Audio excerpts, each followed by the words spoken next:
Hello and welcome to the Long Shadow. It is the spring of 399 BC, and a young aristocrat named Plato, watching the wisest man in Athens condemned to death by a democratic jury for the crime of asking questions. That moment shattered Plato's world and gave birth to the question that would consume the next 50 years of his life. What is justice? The courtroom is packed with the heat and noise of 500 Athenian citizens pressed together on wooden benches. Socrates is 70 years old. He's on trial for his life. The charges are impiety and corrupting the youth of Athens. The accusers, Meletus, Anytus, and Lycon, have painted Socrates as a dangerous subversive, an atheist who teaches young men to disrespect their fathers and mock the gods. The evidence is thin, built mostly on fear and resentment. But the mood in the room is ugly. Athens has just lost a catastrophic war. The democracy has been briefly overthrown by tyrants. The city is wounded, paranoid, hungry for someone to blame. Socrates could save himself. A traditional Athenian defense involved weeping, begging, bringing one's children forward to plead for mercy. The juries were notoriously susceptible to emotional appeals, but Socrates does none of this. Instead, he does what he has always done. He asks questions. He speaks calmly, rationally, even playfully. He suggests that far from deserving death, he deserves to be fed at public expense in the Prytaneum, the highest honour Athens can bestow. After all, he argues, he has spent his entire life trying to improve his fellow citizens, waking them from their sleepwalking certainty. He has been Athens' gadfly, stinging the lazy horse of the state into awareness. The jury is not amused. Plato watches the hands go up. Guilty. 280 votes to 220. A narrow verdict, but final. Now, the penalty phase. Socrates, given one last chance to propose an alternative to death, offers to pay a small fine. The contempt is clear. The second vote is wider. Death by Hemlock. 360 votes this time. More jurors vote for execution after hearing Socrates' defiance than voted for guilt. Socrates accepts the verdict with the same unsettling serenity. He tells the jury that no evil can come to a good man, either in life or after death. He says that the unexamined life is not worth living, and then, calmly, he is led away. Plato sits frozen. The wisest man in Athens, perhaps the wisest man in the world, has just been condemned to death by the democratic city he loves. For what? For asking questions, for making people think, for refusing to accept easy answers. The injustice of it splits something open in Plato's mind. A question forms there that will haunt him for the next 50 years, that will drive him to travel the Mediterranean, to establish a school, to write dialogues that will shape human thought for millennia. What is justice? If Athens can kill Socrates and call it lawful, what does justice even mean? Before we begin this journey through one man's search for truth, please take a moment to like this video and subscribe to the channel. It's a simple and wonderful way to support our work, and it means a great deal to me. I'm always curious where in the world and at what time you're joining me tonight, so I'd really love to hear from you in the comments. And now, settle in. Let the noise of the modern world fade away as we travel to ancient Athens, to the life of a philosopher who tried to answer the hardest questions human beings can ask. To understand why this death mattered so profoundly, we must go back to Plato's beginning, to the world into which he was born and the forces that shaped him long before he ever met the man who would change everything. He was born Aristocles, sometime in 428 or 427 BC, in the city that ruled the Greek world, Athens. The name Plato came later, a nickname whose origin remains uncertain. Some said it referred to his broad shoulders, earned through wrestling training. Others claimed it meant his broad forehead, a sign of intelligence. Whatever the source, the name stuck, and Aristocles disappeared into history, replaced by Plato. His family was everything in Athens. On his father's side, Ariston claimed direct descent from Codrus, the last king of Athens, a lineage that stretched back into the mists of legend. On his mother's side, Perictione traced her ancestry to Solon, the great lawgiver who had reformed Athenian society 2 centuries earlier and planted the seeds of democracy. This was not merely aristocracy. This was the aristocracy, the families who had shaped Athens when it was still young. Wealth came with the bloodline, land, slaves, education, influence. Plato grew up in a household where political power was assumed, where the question was not whether one would serve the city, but how. His childhood unfolded in the shadow of the Parthenon, that magnificent temple to Athena gleaming white on the Acropolis, a monument to Athenian supremacy. But the man who had built it, Pericles, the towering statesman who had led Athens to its greatest heights, was already dead by the time Plato could form memories. The world Plato inherited was not the confident, expanding empire of his grandfather's generation. It was a world at war. The Peloponnesian War had begun in 431 BC, 3 years before Plato's birth, and it would grind on until he was a young man. Athens against Sparta, democracy against oligarchy, sea power against land power, a brutal struggle for dominance that would consume the Greek world for a generation. The war shaped everything. Plato's earliest memories would have been coloured by it. The constant funerals as the dead were brought back from distant campaigns. The public funeral orations in the Ceramicus, the great cemetery where Athens honoured its fallen. The fear each summer when the Spartan army marched into Attica and burned the farms, driving the rural population behind Athens' long walls. But war or not, Plato received the education befitting his class. He was trained in gymnastics, his body hardened through wrestling and running. He studied music, learning the lyre and the mathematical ratios that governed harmony. He memorized Homer, the foundation of all Greek culture, and likely performed sections of the Iliad and Odyssey by heart. And he was introduced to mathematics, particularly geometry, which the Greeks believed revealed eternal truths beneath the chaos of the physical world. It was an education designed to produce a political leader, a man who could speak persuasively in the assembly, lead troops in battle, and govern wisely in peace. Everything in Plato's background pointed toward a traditional life of aristocratic public service. His family expected it. Athens expected it. He was being prepared to take his place among the city's rulers, to join the ranks of men who stood in the assembly and debated the fate of empires. But the Athens of Plato's youth was not the confident empire of his grandfather's time. It was a city tearing itself apart, and the young aristocrat was about to witness democracy reveal its darkest possibilities.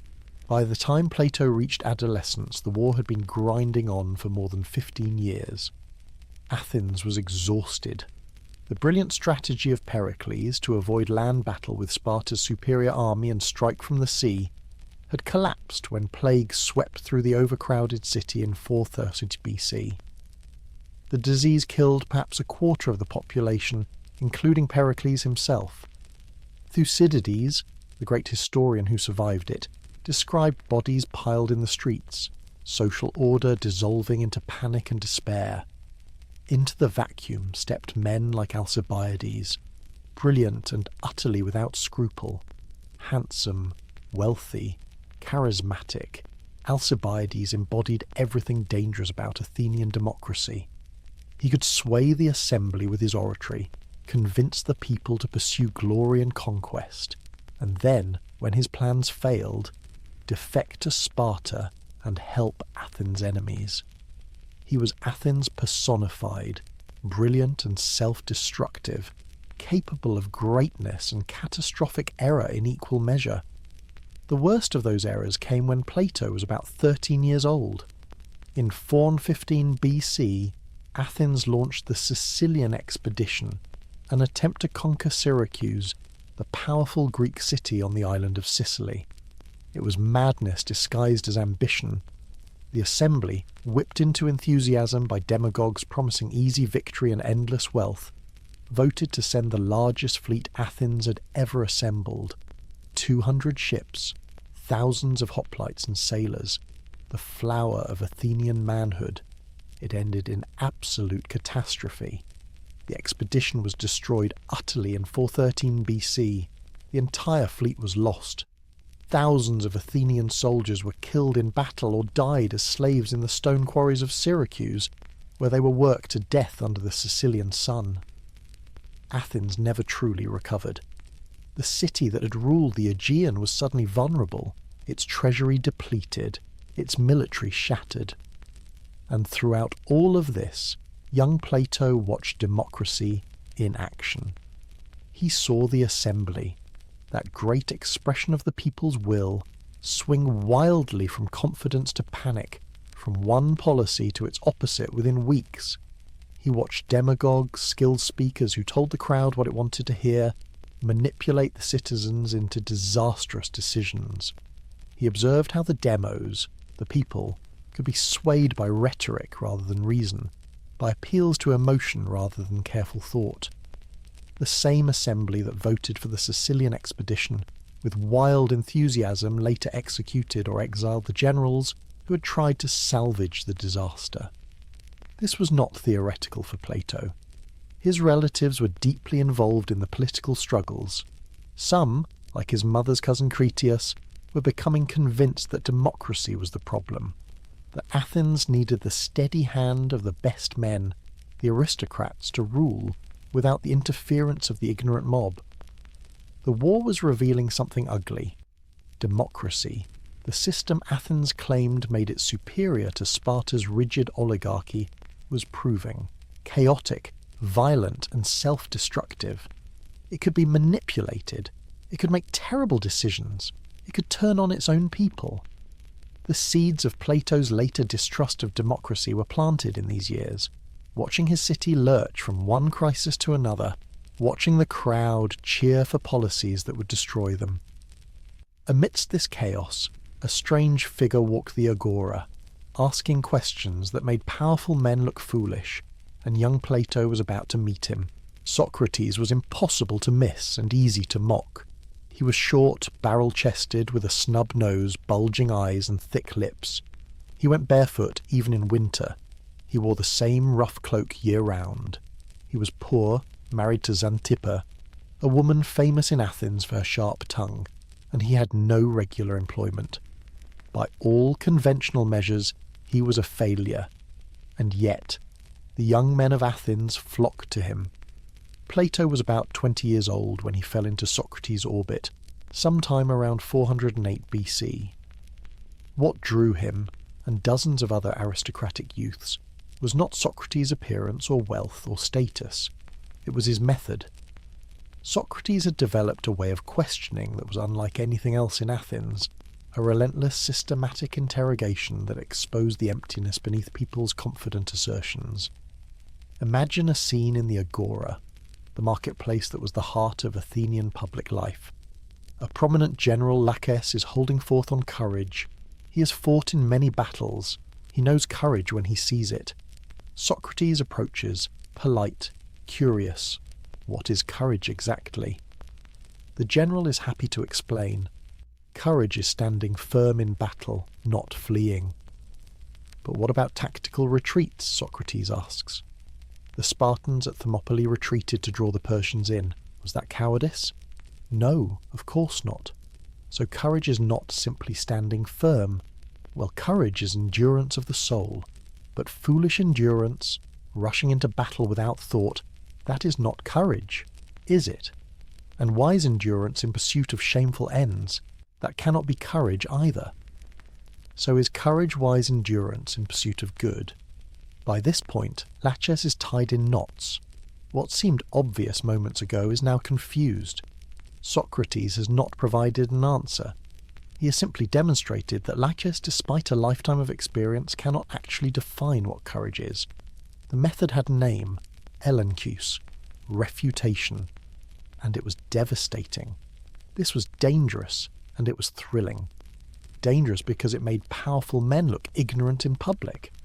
It undermined the authority of politicians, generals, priests, anyone who claimed to know what they were doing. In a culture that valued honour and reputation above almost everything, Socrates was going around Athens systematically humiliating the elite.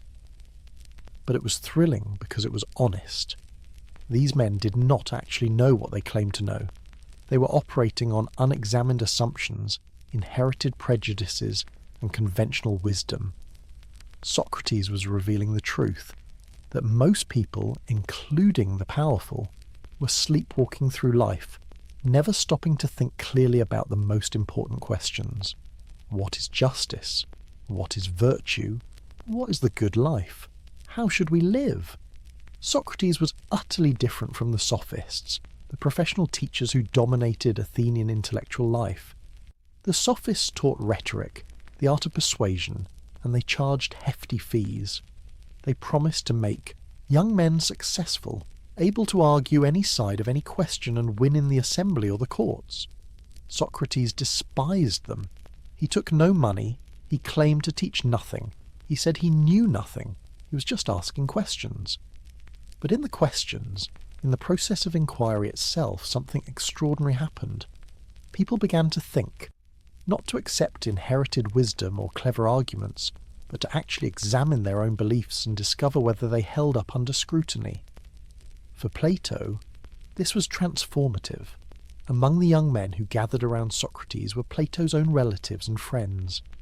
Critias was there, brilliant and ambitious. Charmides, Plato's uncle, handsome and intelligent, also listened to Socrates. Alcibiades himself had been Socrates' companion before his political career consumed him. These were the gilded youth of Athens, and Socrates was teaching them, without meaning to, that everything their city took for granted might be wrong. The wisest man, Socrates insisted, is the one who knows that he knows nothing. The unexamined life is not worth living. And virtue, true virtue, was not inherited through noble blood or achieved through wealth and power. It was knowledge, understanding, the result of relentless questioning and honest thinking. For Plato, Socrates became more than a teacher. He became the model of what a human being could be. Ugly on the outside, beautiful within, poor in material goods, rich in soul, powerless by the world's standards, and yet free in a way that generals and politicians could never be. But in 404 BC, Athens' long war finally ended in total defeat, and the consequences would bring horror to the city and force Socrates and his young followers into the centre of a nightmare. When Sparta finally strangled Athens into submission in 404 BC, the victors were not gentle. The long walls, those magnificent fortifications that connected Athens to its port at Piraeus, and had protected the city for decades, were torn down to the sound of flutes. It was a humiliation, a public declaration that Athens' empire was finished. The Spartans installed a puppet government, and the men they chose to lead it were Athenian aristocrats, who had long believed that democracy was the source of all the city's problems. Critias, Plato's mother's cousin, was among them. The 30, as they came to be known, seized power with Spartan backing and immediately launched a reign of terror. Their stated goal was to restore the ancestral constitution, to return Athens to the rule of the best men. In reality, they were a criminal gang with state power. Within months they had executed 1,500 Athenian citizens without trial. The targets were political enemies certainly, but also wealthy metics, foreign residents whose property could be confiscated. The 30 needed money to pay their Spartan garrison, and murder was an efficient form of fundraising. Plato's own uncle, Charmides, was part of this government. The young men who had sat at Socrates' feet, asking questions about justice and virtue, were now overseeing executions and proscriptions. The city lived in fear. Informants were everywhere. A denunciation could mean death. Property was seized. Families fled into exile, and Socrates refused to participate. The moment came when the 30 summoned Socrates, along with 4 other men, and ordered them to go to Salamis and arrest Leon, a wealthy and respected citizen, so that he could be executed and his property taken. It was a test of loyalty and a way to implicate more Athenians in the regime's crimes, to spread the guilt so widely that resistance became impossible. Socrates listened to the order, then he simply went home. He did not argue, he did not make a speech, he just refused.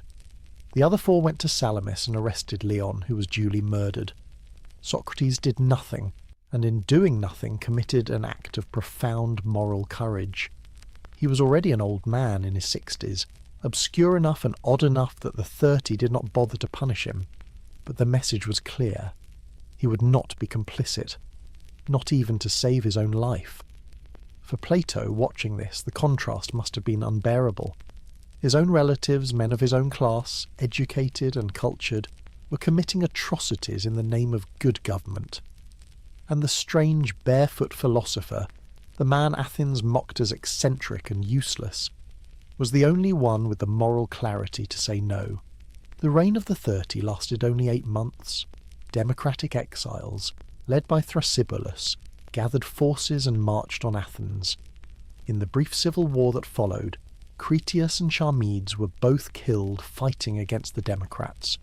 The 30 fell, their Spartan backers withdrew, and democracy was restored in 403 BC. But the restored democracy was not magnanimous. It was traumatized, bitter, paranoid. An amnesty was declared, forbidding prosecution for actions during the tyranny, but everyone knew who had collaborated and who had resisted. The city was divided, suspicious, looking for enemies within. And so the restored democracy, seeking scapegoats and determined to purge itself of any threat to stability, turned their eyes toward the man who had questioned everything, the man whose students had included both the worst tyrants and the most dangerous freethinkers Athens had ever produced. The trial took place in the spring of 399 BC, 4 years after the fall of the 30 Tyrants, and the courtroom was thick with old resentments. Socrates was 70 years old, his body still vigorous despite the decades, his mind as sharp and unsettling as ever. The charges brought against him were vague but deadly: impiety toward the gods of Athens and corrupting the youth. Behind the legal language lay a simpler accusation. Socrates asked too many questions, and some of his former students had become tyrants. 3 men stepped forward as his accusers. Meletus, a young poet of no particular distinction, claimed to represent the poet Socrates had mocked. Anytus, a wealthy tanner and democratic politician, spoke for the craftsmen and the restored democracy, still nervous about aristocratic subversion. Lycon represented the rhetoricians, the professional speakers whom Socrates had spent decades exposing as peddlers of mere persuasion rather than truth. Each had his reasons, but the real charge was unspoken. Socrates made people uncomfortable. He had been doing it for 50 years, and Athens had had enough. The jury consisted of 500 citizens, selected by lot as was the democratic custom. They sat in a great semicircle, ordinary men, shopkeepers, farmers, soldiers, tasked with deciding whether the strange philosopher who haunted the agora deserved to live or die. Socrates could have won them over. Athenian juries were famously susceptible to emotional appeals. A few tears, some begging, perhaps bringing his 3 sons forward to plead for their father's life, and the verdict might have gone the other way. He did none of it. Instead, Socrates delivered a defence that was less a plea than a lecture. He questioned his accusers with the same relentless method he had always used, tying them in logical knots, making them look foolish. He explained that he had spent his life in service to Athens, acting on a divine mission to expose ignorance and push his fellow citizens toward wisdom. He said that the unexamined life is not worth living, and when asked to propose an alternative penalty to death, he suggested that Athens should feed him at public expense in the Prytaneum, the greatest honour the city could bestow, reserved for Olympic victors and the city's greatest benefactors. The jurors were not amused. The first vote was close. 280 voted guilty, 220 for acquittal. A shift of just 30 votes would have freed him. But then came the penalty phase, and Socrates' contempt for the proceedings sealed his fate. The second vote was not close at all. 360 jurors voted for death. His defiance had convinced 80 men who thought him innocent that he deserved to die anyway. Socrates accepted the sentence with eerie calm. He told the jurors that he was not angry, that death might be a blessing, either a dreamless sleep or a journey to another place where he could continue his questioning with the great heroes of the past. Then he was led away to prison. A religious festival, the Delian mission honouring Apollo, delayed the execution for 30 days. The ship to Delos had already sailed, and no executions could take place until it returned. Socrates spent the month in chains, in a small cell receiving visitors. His friends came, desperate and grieving. They hatched a plan for his escape. Crito, one of his oldest companions, arranged everything: bribes for the guards, a safe route out of Athens, a place of refuge in Thessaly. Socrates refused. The conversation, later recreated by Plato in the dialogue Crito, became one of the founding texts of Western ethics. Socrates argued that escaping would be unjust. He had lived his entire life in Athens, benefiting from its laws, raising his children under its protection. To break those laws now, simply because they worked against him, would be to act on the principle that justice is whatever serves one's own interests. It would make him a hypocrite. If the law is unjust, he said, you work to change it, but you do not break it to save yourself. The law is greater than any individual. His friends wept. Socrates was unmoved. The final day came. The ship from Delos returned, and the execution could proceed. The account of what happened was later written down by Phaedo, one of the young men present. Socrates spent his last hours in philosophical conversation, discussing the immortality of the soul with perfect composure. When the jailer brought the cup of hemlock, ground from the poisonous plant and mixed with water, Socrates took it without hesitation. He asked if he could pour a libation to the gods. The jailer said there was only enough for the fatal dose. Socrates smiled, drank it down in one steady motion, and then walked around the cell as instructed until his legs grew heavy. He lay down. The poison worked its way upward from his feet, numbing his body gradually. He remained conscious until the end, still talking, still calm. His last words were strange and have puzzled interpreters ever since. He said, "Crito, we owe a rooster to Asclepius. Pay the debt and do not neglect it." Asclepius was the god of healing. The sacrifice of a rooster was a traditional offering after recovery from illness. Was Socrates suggesting that death was a cure, a healing, a release from the sickness of life? No one knows. Then he was still. Crito closed his eyes. Plato was not there. The account records that Plato was ill. Whether this was physical illness or an excuse, a way to avoid witnessing what he could not bear to see, remains one of the small mysteries of history. Guilt, perhaps, or simply grief too overwhelming to face. The man who would spend the rest of his life writing dialogues in which Socrates was the hero, the protagonist of nearly every conversation, could not bring himself to watch his teacher die. Plato would spend the rest of his life trying to answer one question: how could the best man be killed by the worst system? In the immediate aftermath of Socrates' execution, fear gripped his followers. The democracy had just demonstrated its willingness to kill a 70-year-old man for asking questions. Association with Socrates was now dangerous, a potential mark of disloyalty to the city. Plato, already from a family tainted by the crimes of the 30, had every reason to leave Athens. He fled to Megara, a small city-state about 25 miles west of Athens, across the Isthmus of Corinth. He was not alone.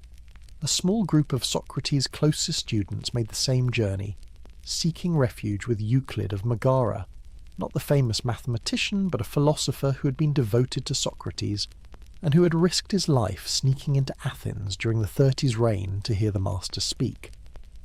Euclid welcomed them into his home, and for a time the Socratic circle reconstituted itself in exile, talking, debating, trying to make sense of what had happened. But Plato could not stay still. Over the next 12 years, from 399 to 387 BC, he travelled widely, searching for something Athens could no longer provide. The exact itinerary is uncertain, reconstructed from fragments and later biographical traditions, but the broad outline is clear. He was looking for wisdom, for mathematical and philosophical knowledge, for a way to understand the world that did not end in hemlock and injustice. Some ancient sources claim he travelled to Cyrene, a Greek city on the coast of North Africa, in what is now Libya. There he would have studied mathematics with Theodorus, a geometer whose work on irrational numbers fascinated the Greeks. Mathematics was becoming central to Plato's thinking, a realm of certainty and eternal truth in contrast to the flux and chaos of political life. Other traditions insist he went to Egypt, spending time with the priests of Memphis and Heliopolis, learning their ancient wisdom. Modern scholars are sceptical. There is no solid evidence for the Egyptian journey, and it may be a later invention, part of the tendency to give Greek philosophy an exotic pedigree. But whether or not Plato actually walked along the Nile, the story reflects something true. He was searching far beyond Athens for answers. What is certain is that he travelled to southern Italy, to the Greek colonies there, and that this journey changed him. In the city of Tarentum, Plato met Archytas, one of the most remarkable men of the age. Archytas was a Pythagorean, a follower of the semi-legendary Pythagoras, who had lived a century earlier and founded a philosophical and religious movement. But Archytas was not a mere mystic. He was a brilliant mathematician, a scientist who worked on problems in geometry and acoustics, and he was also a statesman, elected general of Tarentum multiple times, and respected as a just and effective leader. Here was the possibility Plato was searching for, a philosopher who actually ruled, and ruled well. The Pythagoreans believed that numbers were the foundation of reality, not just useful for counting or measuring, but the actual substance of the cosmos. Musical harmony, they discovered, could be expressed in mathematical ratios. The intervals that sound beautiful to the ear, the octave, the fifth, the fourth, correspond to simple numerical proportions. If beauty and sound was mathematical, perhaps all beauty was. Perhaps the entire structure of the universe, from the movements of the stars to the virtues of the soul, was ultimately numerical. They also believed in the transmigration of souls, reincarnation. The soul was immortal, divine, but trapped in the body, a prison from which it could only escape through purification. Philosophy, mathematics, and a strict way of life, vegetarianism, communal living, silence and discipline, were the means of purification. The physical world was imperfect, decaying, untrustworthy. But the world of number, of eternal mathematical truths, was perfect, unchanging, real in a way that material things could never be.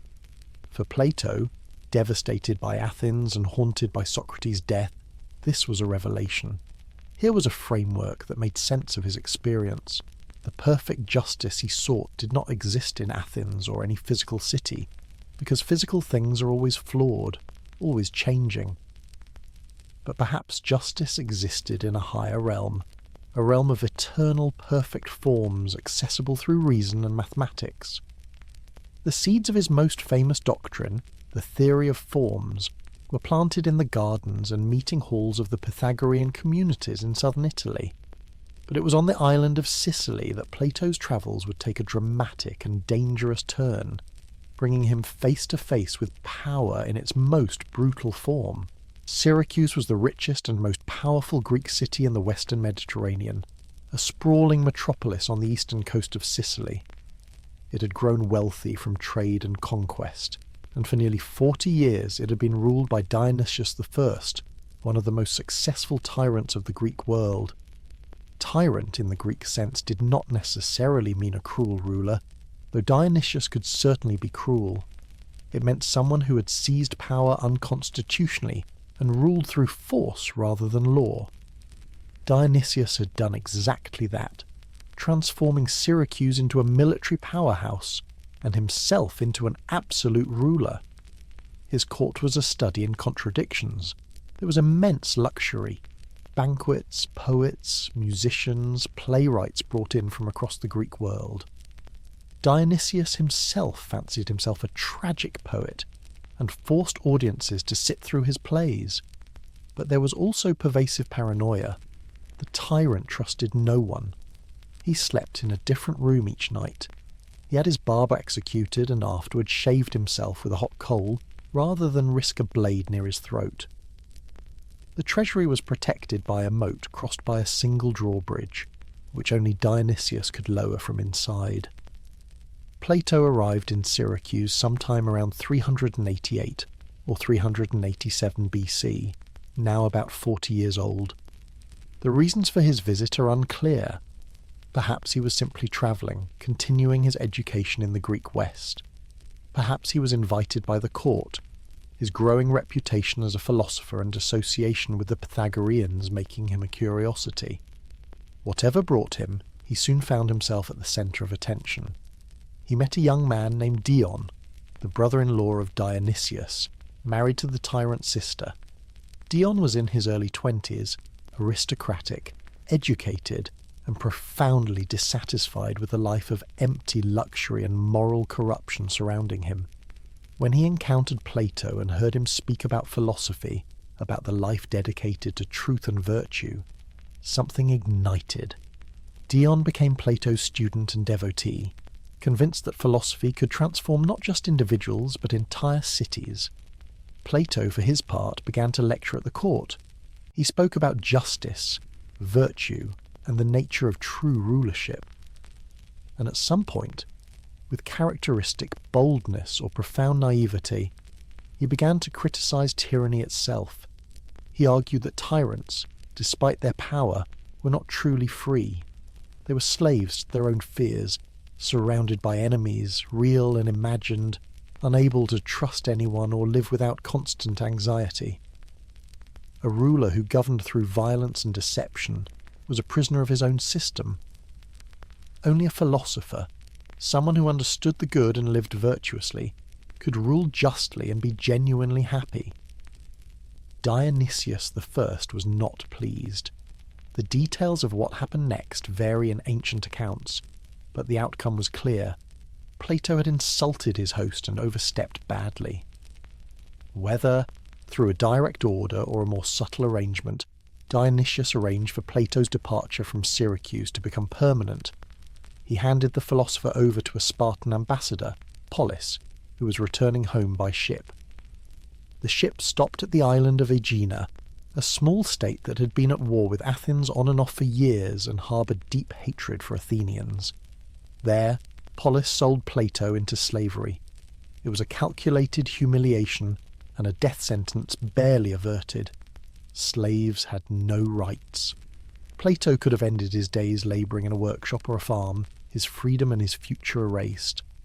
But fortune intervened in the form of a man named Aniceris, a philosopher from Cyrene who happened to be on Aegina. Aniceris recognised Plato, understood who he was, and purchased his freedom, paying the ransom. Some accounts say 20 minas, others 30, enough to buy a skilled slave. Plato returned to Athens shaken, humiliated, but also strangely determined. He had attempted to bring philosophy directly into contact with political power, to persuade a tyrant through argument and reason. The result had been disaster. Philosophy and brute power, it seemed, spoke different languages. The tyrant cared nothing for arguments about the good. He cared about control, survival, dominance, and yet Plato was not ready to abandon the question, can philosophy ever truly change politics? Or must the two remain forever separate, the realm of wisdom and the realm of power never to meet?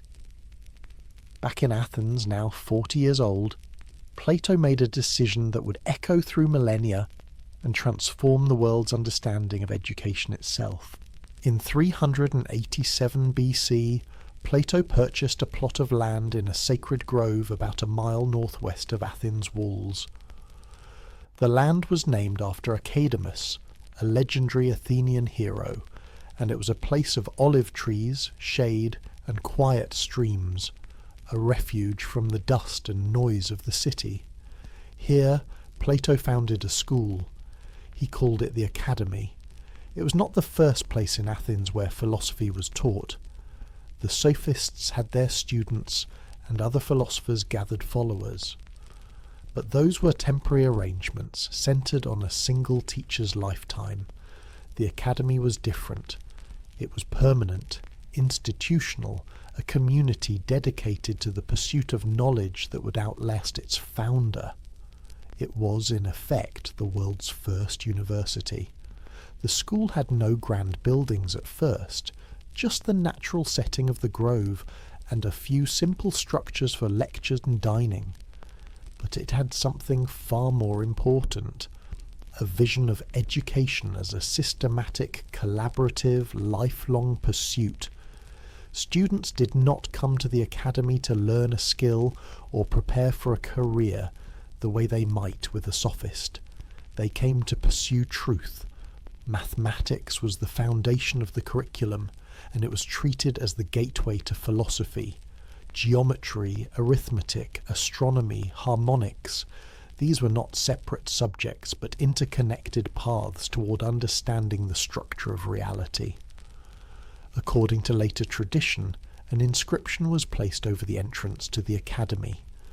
"Let no one ignorant of geometry enter here." The saying may be apocryphal, but it captures the spirit perfectly.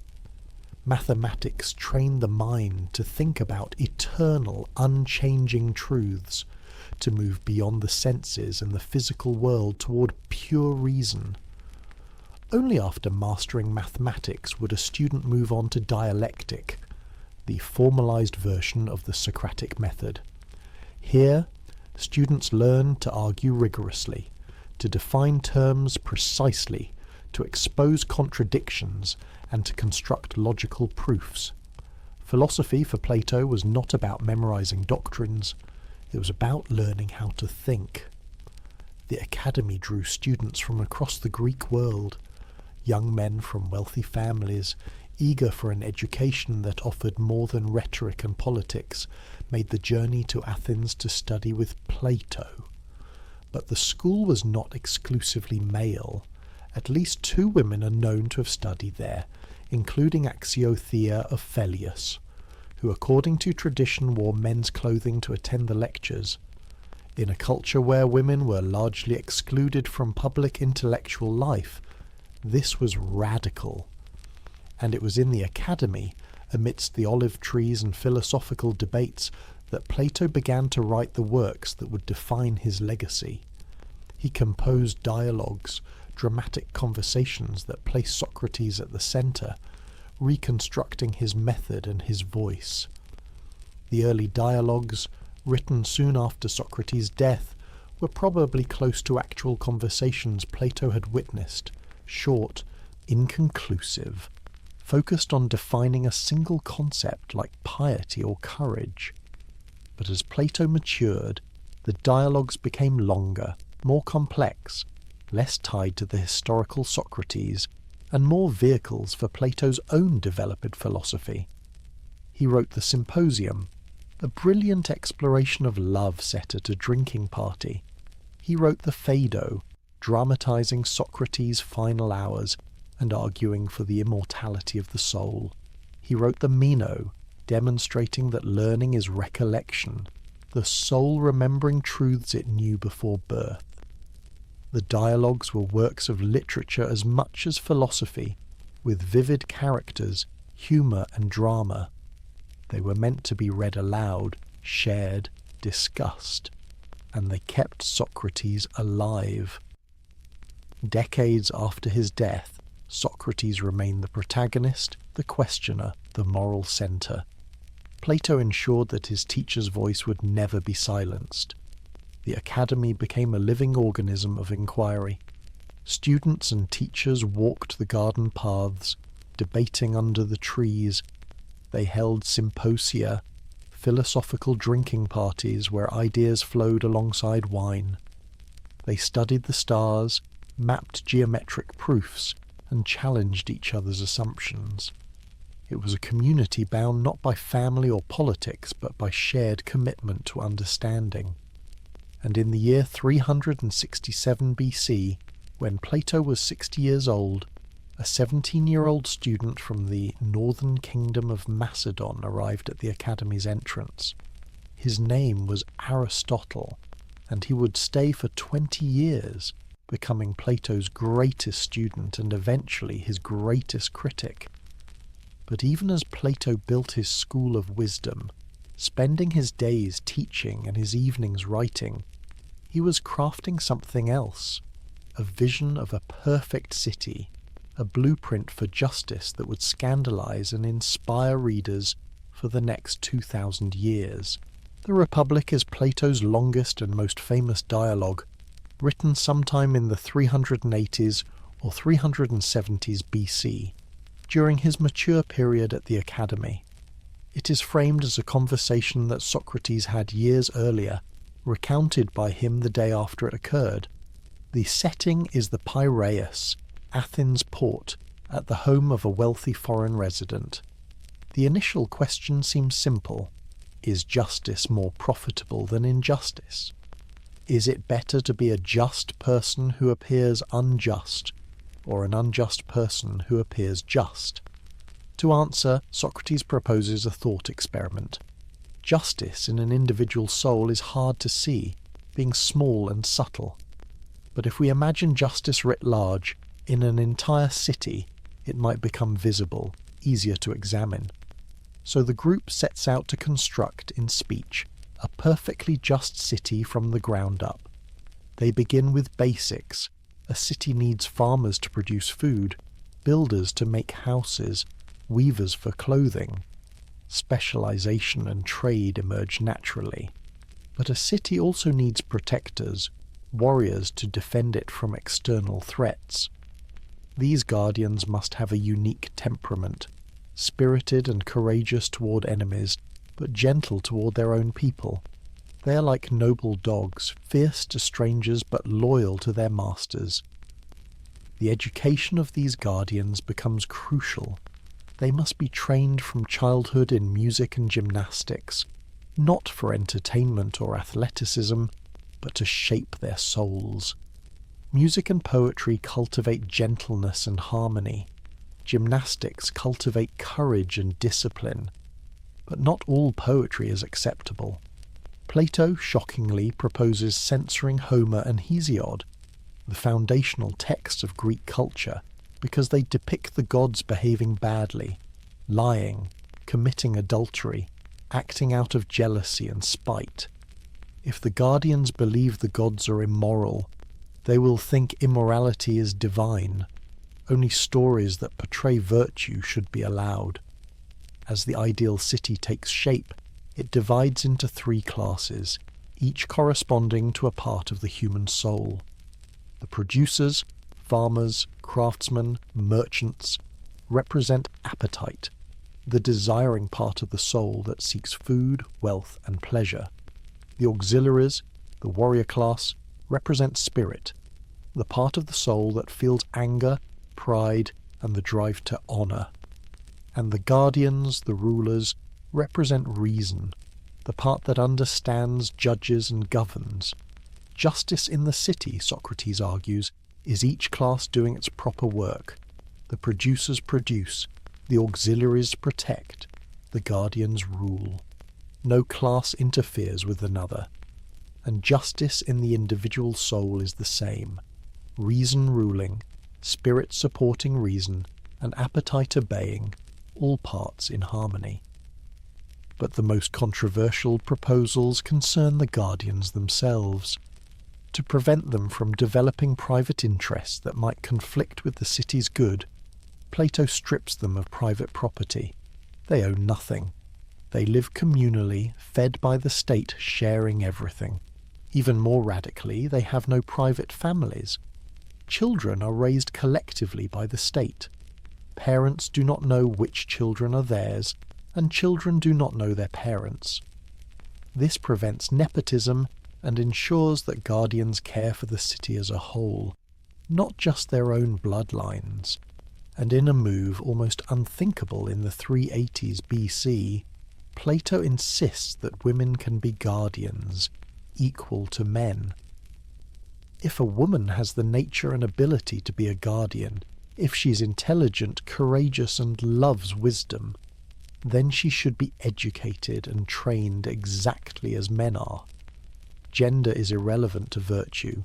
This was radical, a direct challenge to Greek assumptions about the natural inferiority of women. But who rules in this city? Not just any guardian, only the philosopher-kings, those rare individuals who have been educated for decades in mathematics and dialectic and have come to understand the forms, the eternal truths that lie beyond the physical world. Only those who have seen the form of the good itself, the highest reality, the source of all truth and being, are fit to rule. Plato explains this through one of the most famous images in Western philosophy, the allegory of the cave. Imagine, Socrates says, prisoners chained in a dark cave since childhood, facing a wall. Behind them burns a fire, and between the fire and the prisoners people carry objects. The prisoners see only shadows cast on the wall. They know nothing else. The shadows are their reality. Now imagine one prisoner is freed. He turns and sees the fire, the objects, the people. It is painful, confusing. He is dragged out of the cave into the sunlight. At first he is blinded. Gradually his eyes adjust. He sees trees, sky, and finally the sun itself, the source of all light and life. He understands that everything in the cave was an illusion, a pale reflection of the real world above. This, Plato says, is the journey of the philosopher. Most people live their entire lives seeing only shadows, physical objects, opinions, conventional beliefs. The philosopher, through education, especially mathematics, escapes the cave and sees reality as it truly is, the realm of eternal forms, culminating in the form of the good, which is like the sun, illuminating and giving being to everything else. But the philosopher cannot stay in the light. Justice requires that he return to the cave, to the world of politics and human affairs, to rule. He does so reluctantly, out of duty, not desire. He would prefer to remain in contemplation. But the city needs him, and so he descends back into the darkness to free others. The Republic ends with a myth, the myth of Air, a soldier who dies in battle and returns to life to tell what he saw in the afterlife. Souls are judged. The just are rewarded, the unjust punished. Then souls choose their next lives. Most choose foolishly, seduced by power or pleasure. Odysseus, wisest of all, chooses a quiet, simple life, having learned from his suffering. The soul is immortal, Plato insists, and how we live matters for eternity. The Republic was and remains deeply controversial. Is it a sincere blueprint for a perfect state, or a warning about what perfection would require? The abolition of family, the censorship, the rule by a philosophical elite. These ideas have inspired utopians and horrified lovers of freedom for centuries. But at its heart, the dialogue is asking a question Plato could not escape. What is justice, and can it ever truly exist in a human city? But what are these forms that Plato believed were more real than the world we touch and see? And how did he come to believe in a realm of perfect, eternal truths invisible to the eye? The problem that haunted Plato was the problem that had troubled Greek thinkers for generations. How can we have genuine knowledge of a world that never stops changing? Heraclitus, the philosopher from Ephesus, had said you cannot step into the same river twice. The water is always flowing, always different. But Heraclitus went further. Everything is in constant flux. Your body changes from moment to moment, cells dying and being born. The mountain erodes, the tree grows and decays. If everything is always changing, how can we know anything? Knowledge requires stability, something permanent to grasp. But the physical world offers none. Plato's answer was radical and would define Western philosophy for the next 2,000 years. There are not one but two realms of reality. The first is the physical world we see and touch, the world of becoming. This is the realm of particular things, this horse, that tree, this beautiful face. Everything here is imperfect, constantly changing, coming into being and passing away. We access it through our senses, and precisely because it is always in flux, we cannot have true knowledge of it, only opinion. The second realm is invisible, accessible only through reason. This is the realm of the forms, eternal, perfect, unchanging realities that exist independently of any mind. They are more real than physical objects. In fact, physical objects are real only to the extent that they participate in the forms. Consider beauty. In the physical world we encounter many beautiful things, a face, a sunset, a statue. Each is beautiful in different ways, and each will eventually cease to exist. But the form of beauty itself, the perfect eternal standard by which we judge all beautiful things, never changes. It does not exist in space or time, it simply is. Or take circles. A geometer can draw a circle in the sand, but examine it closely and it is never perfect. The line has thickness. It wobbles. Yet when we prove theorems about circles, we're not proving anything about these flawed physical drawings. We are proving truths about the perfect form of the circle, which no one has ever seen with physical eyes. This is why mathematics was so important to Plato. Mathematics deals directly with the forms. The truths of geometry are eternal, not dependent on the physical world. The Pythagorean theorem was true before humans existed, and will be true after the last human dies. But if the forms are eternal and separate from us, how do we know them? Plato's answer is recollection, anamnesis. Learning is not acquiring new information, but remembering what the soul already knows. In the Meno dialogue, Socrates demonstrates this with a slave boy who has never studied geometry. Through careful questioning, without teaching him anything directly, Socrates leads the boy to discover a complex geometric truth. How is this possible? The boy's soul knew the truth before birth, when it existed in the realm of forms. Education is midwifery, helping the soul give birth to knowledge it already possesses but has forgotten. At the pinnacle of all forms stands the form of the good, the highest reality. Plato struggled to describe it, resorting to analogies. The form of the good is to the intelligible realm what the sun is to the visible world. The sun makes physical objects visible and gives them life. The form of the good makes the forms intelligible and gives them reality. Even Plato himself seemed uncertain about the boundaries of his theory. Are there forms of mud, hair, dirt? In the Parmenides dialogue, a young Socrates is confronted with exactly these uncomfortable questions. Plato seems troubled, unsure. His greatest student, Aristotle, would later reject the forms entirely, arguing they solve nothing and multiply mysteries. But for Plato, the forms were the only way to make sense of a world where Socrates could die, and justice could seemingly fail. Yet truth and goodness remained real, untouched by Athenian juries or Hemlock. While Plato taught that souls remember eternal truths, he also believed those souls travelled through many lives. carrying the consequences of their choices across the boundary of death. The soul, for Plato, was not a metaphor. It was the truest part of a human being, more real than flesh or bone, and it was immortal. The fullest exploration appears in the Phaedo, the dialogue set on Socrates' final day. As the old philosopher waits for the hemlock, his friends grieve. If death is the end, their loss is absolute. But Socrates insists they have misunderstood. The body dies, but the soul cannot die. For the philosopher, death is not catastrophe but liberation.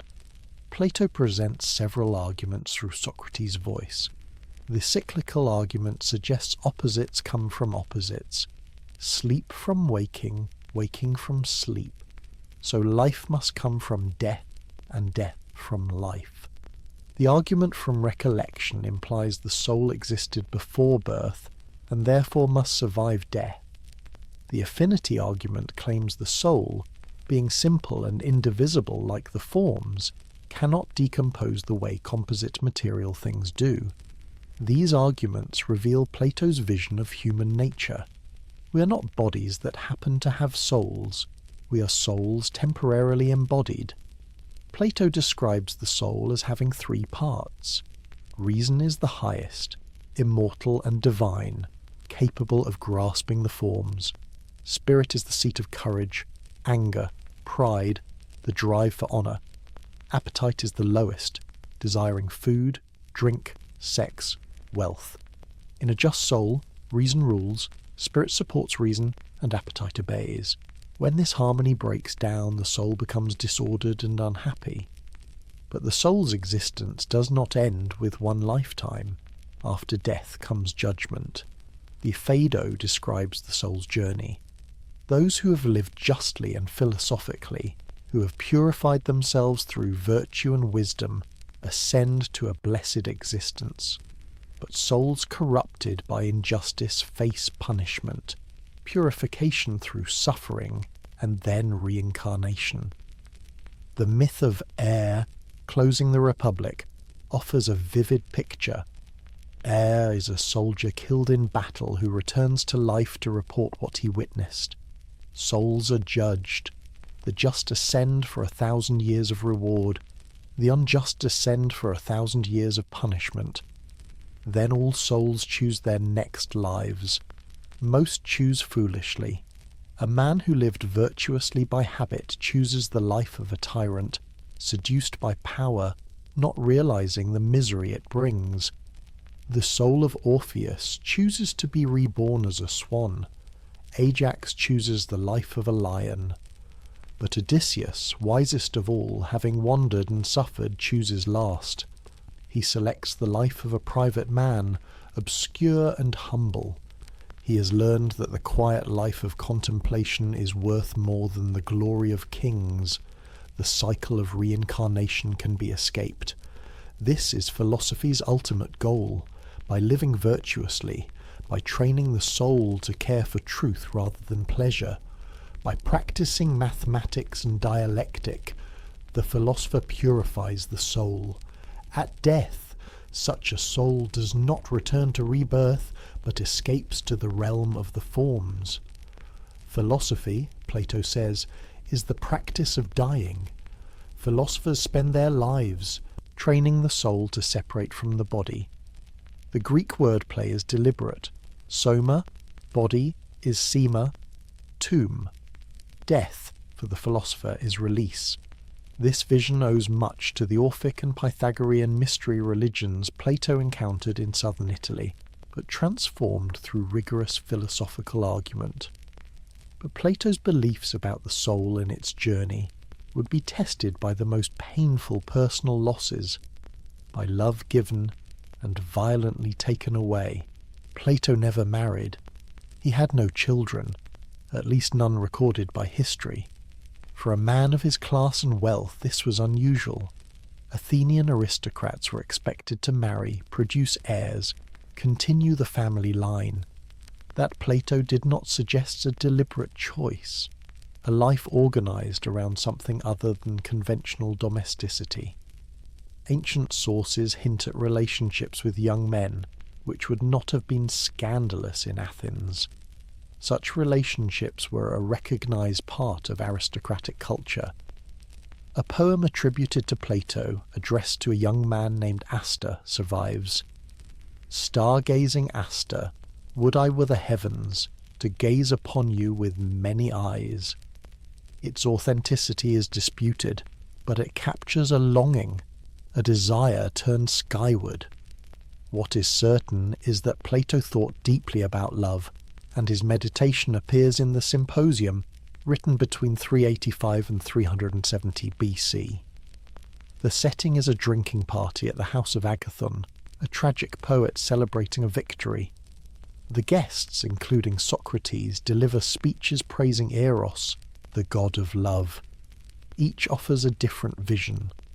Aristophanes, the comic playwright, tells a myth. Originally, humans were spherical creatures with 4 arms and 4 legs. Zeus split them in half as punishment. Now each of us is incomplete, wandering through life searching for our other half. Love is the desire to be reunited, to become whole again. But Socrates' speech carries Plato's teaching. Socrates claims he learned about love from Diotima, a priestess wise in divine matters. Whether she was historical or Plato's invention is unknown.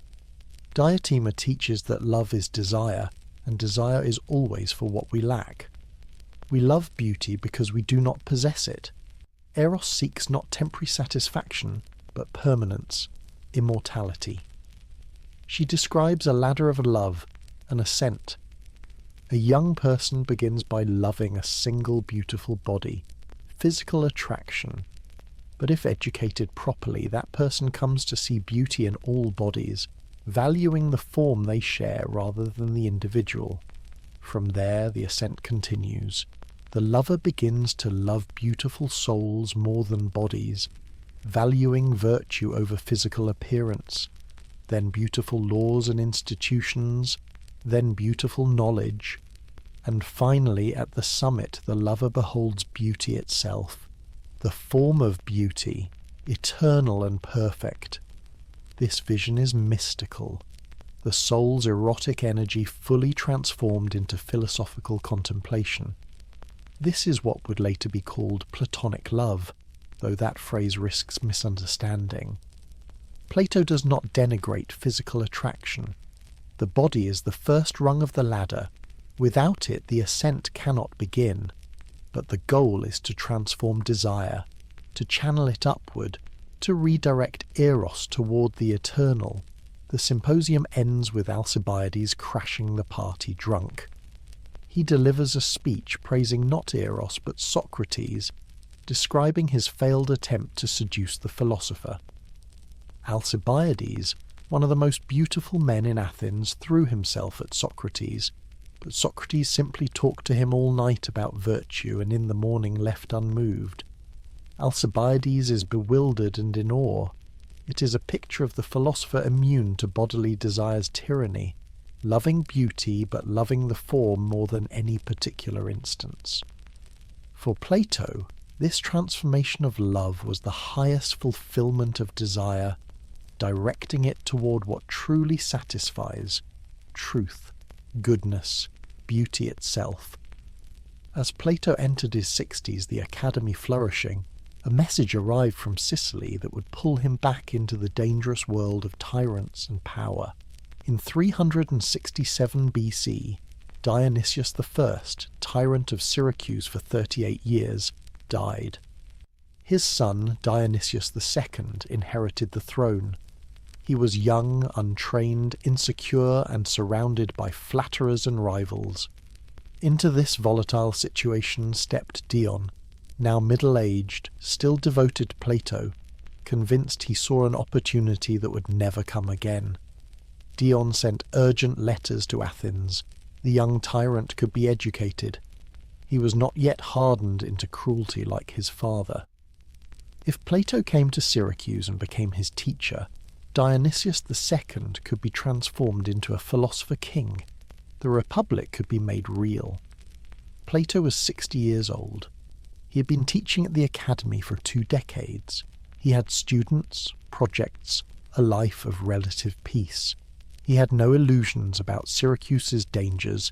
His first visit had ended in slavery. But Dion's appeal struck at the core of Plato's convictions. If philosophy could not change the world, what was it for?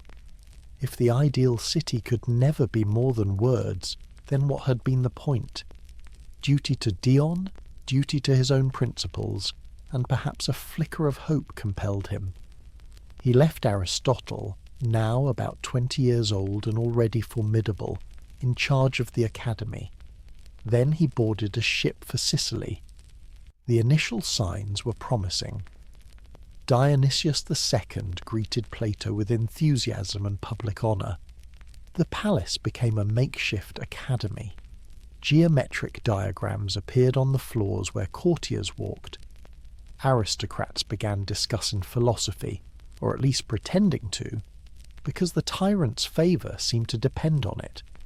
It looked, briefly, like success. But appearances were deceiving. Dionysius II was intelligent enough to be fascinated by philosophy, but too weak-willed to truly embrace it. And Dion's position at court, as the tyrant's brother-in-law, and a man of principle and popularity made him dangerous. Rivals whispered that Dion was using Plato to manipulate the tyrant, perhaps to plot a coup. Dionysius II, pulled between admiration for Plato and fear of Dion, made a choice. He exiled Dion. He confiscated Dion's property and sent him away from Syracuse, claiming it was temporary for security, nothing personal, and he kept Plato. Plato was now in an impossible position. He was a guest who could not leave, a teacher whose best student had been banished, a philosopher trapped in a court where philosophy was decoration, not discipline. Dionysius II did not want wisdom. He wanted the prestige of having a famous philosopher at his side, the appearance of enlightenment without the difficult work of becoming just. Months passed. Plato made clear he wished to return to Athens. Dionysius II delayed, made excuses, promised it would be soon. The situation became a polite imprisonment. Finally, after nearly a year, the tyrant allowed him to depart, but only after securing Plato's vague promise to return someday, and only after making clear that Dion's fate depended on Plato's continued cooperation. Plato sailed back to Athens, furious and heartbroken. The experiment had failed utterly.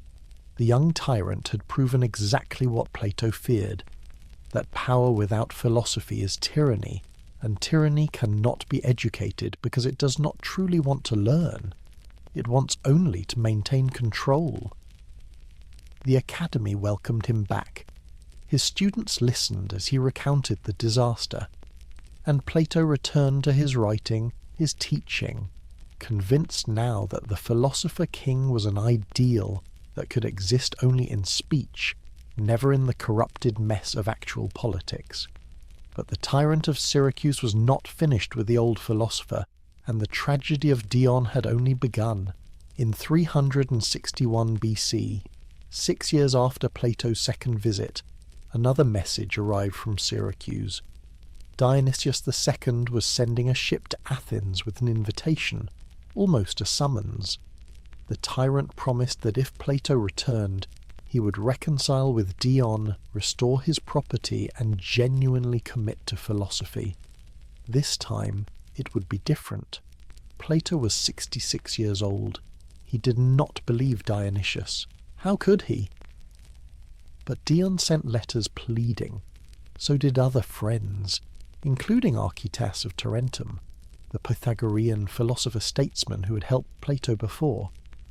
They all argued that Plato had an obligation to Dion, to his friendships, to the very principles he taught. Against his better judgment, against students who begged him not to go, Plato boarded the ship. He arrived to find, as expected, that the promises were lies. Dionysius II had no intention of restoring Dion. The young tyrant wanted Plato as a trophy, proof of sophistication, but he had no desire to change his life or his rule.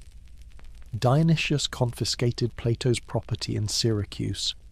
Plato was moved to a garden within the palace complex, essentially imprisoned. His movements were restricted. Mercenaries watched him. At one point, his life was openly threatened by soldiers who resented his presence. Plato managed to send a secret message to Archytas in Tarentum, asking for help. Archytas responded by sending an official embassy to Syracuse, demanding Plato's release on diplomatic grounds. Dionysius, not wanting an international incident with powerful Tarentum, reluctantly let Plato go. The aging philosopher escaped Syracuse for the third and final time. He returned to Athens and made a vow. He would never set foot in Sicily again. Philosophy and tyranny were incompatible. The dream of the philosopher-king, at least in that form, was dead. But the story of Syracuse was not over. Dion, still in exile, had spent the years gathering resources and allies. In 357 BC, he launched a daring invasion of Syracuse with a small force of mercenaries. The city, weary of Dionysius II's erratic rule, welcomed Dion. The tyrant fled. Dion took control and began haltingly to implement reforms inspired by Plato's teachings. For a brief moment it seemed possible. A student of philosophy, governing justly, reshaping a city according to reason. But Syracuse was poisoned by decades of tyranny, faction, and violence.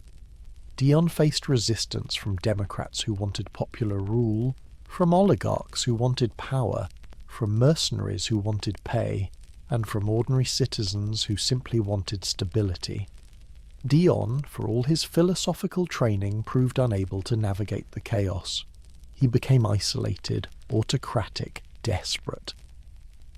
In 354 BC, just 3 years after his triumph, Dion was assassinated. The murderer was Callippus, a supposed friend and fellow student of Plato, a man who had fought alongside Dion and then betrayed him for power. Syracuse collapsed into civil war, a nightmare of competing tyrants and factions. Plato, now in his 70s, received the news in Athens. His closest friend was dead, murdered not by an enemy but by someone from within the philosophical circle, someone who'd learned to speak about justice while pursuing only his own ambition. In the aftermath, Plato wrote letters to the surviving faction in Syracuse, including the famous 7th letter. In it, he reflects on the catastrophe. He concludes that philosophy and politics are fundamentally incompatible in a corrupt state. A true philosopher cannot rule justly where the people are not educated, where institutions are decayed, where power is seized by violence.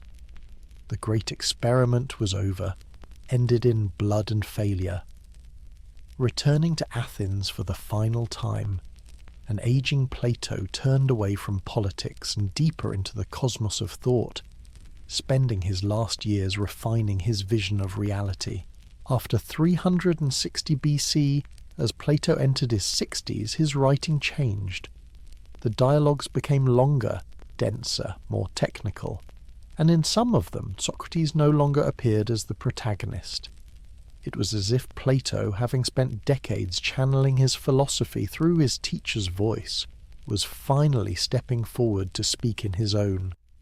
The Timaeus is a creation myth, but not the poetic kind found in Hesiod. It is a mathematical and cosmological vision of how the universe came to be. Plato introduces a figure called the Demiurge, a craftsman god who does not create the world from nothing but rather imposes order on pre-existing chaos. The Demiurge looks to the eternal forms as templates and shapes, the physical world as an imperfect copy, the best possible reflection of perfection in matter. The basic elements, earth, water, air, fire, are composed of geometric solids. Earth is the cube, stable and grounded. Fire is the tetrahedron, sharp and aggressive. Water is the icosahedron, smooth and flowing. Air is the octahedron. These shapes, later called the Platonic solids, are not arbitrary but necessary, the mathematical forms that underlie physical reality. The demiurge also creates the world's soul, a living intelligence that pervades the cosmos, giving it motion and harmony. The heavenly spheres move in perfect mathematical ratios, producing the harmony of the spheres, a cosmic music too pure for human ears. Time itself, Plato writes, is the moving image of eternity, a way for the changing world to imitate, however imperfectly, the unchanging realm of forms. The Timaeus became one of Plato's most influential works, the only dialogue widely available in the medieval West for centuries, shaping Christian cosmology and Islamic philosophy. The Critias, a sequel to the Timaeus, was never finished. It tells the story of Atlantis, a vast island civilization that existed 9,000 years before Plato's time. Ancient Athens, small and virtuous, fought against Atlantis, a powerful but corrupt empire. Atlantis was a marvel of engineering. Concentric rings of water and land, abundant resources, mighty fleets. But its people grew arrogant, forgetting virtue in their pursuit of wealth and conquest. The gods judged them, and in a single day and night Atlantis sank beneath the sea. The dialogue breaks off mid-sentence. Why Plato abandoned it is unknown. But the story of Atlantis survived, becoming a foundation for centuries of speculation, esoteric interpretations, and doomed searches for a lost continent. The Laws is Plato's longest work, a massive dialogue written in his final years. It is also his most pessimistic. Where the Republic imagined a perfect city ruled by philosopher-kings, the Laws describes a second-best city, a realistic constitution for actual human beings who are not and never will be philosophers. The tone is austere, the vision darker. There is no abolition of private property, no communal child-rearing, no radical equality of women. Instead, there is a detailed legal code covering everything from marriage laws to religious festivals, property disputes to drunkenness. A nocturnal council, a small elite body, guards the laws and ensures the city does not drift into corruption. It is philosophy tempered by experience, idealism chastened by failure. And in the Parmenides, Plato does something astonishing. He subjects his own theory of forms to devastating critique. A young Socrates, eager and confident, presents the theory to the elder philosopher Parmenides, who dismantles it with logical precision. The famous third man argument: if a form explains the similarity between two things, then we need another form to explain the similarity between those things and the form itself, leading to infinite regress. The problems multiply. Socrates has no answers.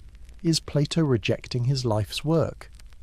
Or deepening it, showing that even the forms require more careful thought than his earlier dialogues admitted? The dialogue ends in paradox, unresolved.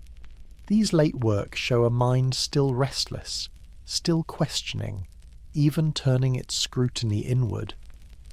Within the Academy's gardens, a brilliant student was developing ideas that would challenge his master's most fundamental beliefs, setting the stage for a philosophical rivalry that would echo through the centuries. In 367 BC, the same year Plato sailed to Syracuse on his disastrous second journey, a 17-year-old boy from the northern kingdom of Macedon arrived at the gates of the Academy. His name was Aristotle. His father had been court physician to the Macedonian king, but both parents were dead, and Aristotle had come to Athens with his inheritance and a hunger for knowledge. He would stay for 20 years. Plato, returning from Syracuse and resuming his teaching, recognized the boy's brilliance immediately.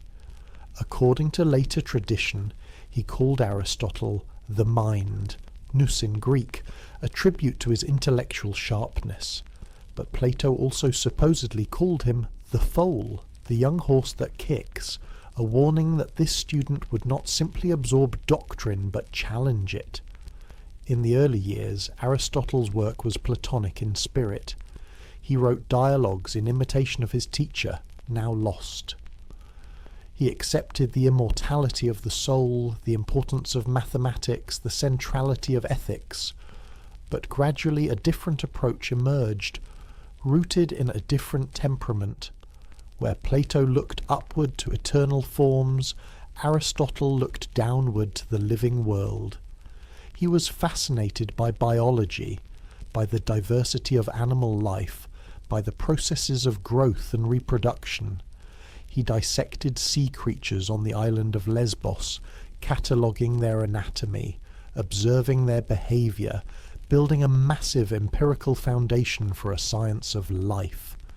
Knowledge, Aristotle came to believe, begins not with reason contemplating the eternal, but the senses observing the particular. This led him to reject the forms. Why posit a separate realm of perfect templates when we can explain universals as patterns that exist within particular things? The form of horse does not exist in some transcendent heaven. Horseness is simply what all individual horses have in common, abstracted by the mind from observation. The forms are unnecessary, a metaphysical extravagance that solves no problems and creates new ones. The debates between Plato and Aristotle must have been intense, walking the garden paths of the academy, surrounded by students who took sides. Later tradition attributed to Aristotle the saying, "Plato is dear to me, but truth is dearer." Whether he actually said it is uncertain, but it captures the spirit. Raphael's great Renaissance painting, The School of Athens, immortalized their difference.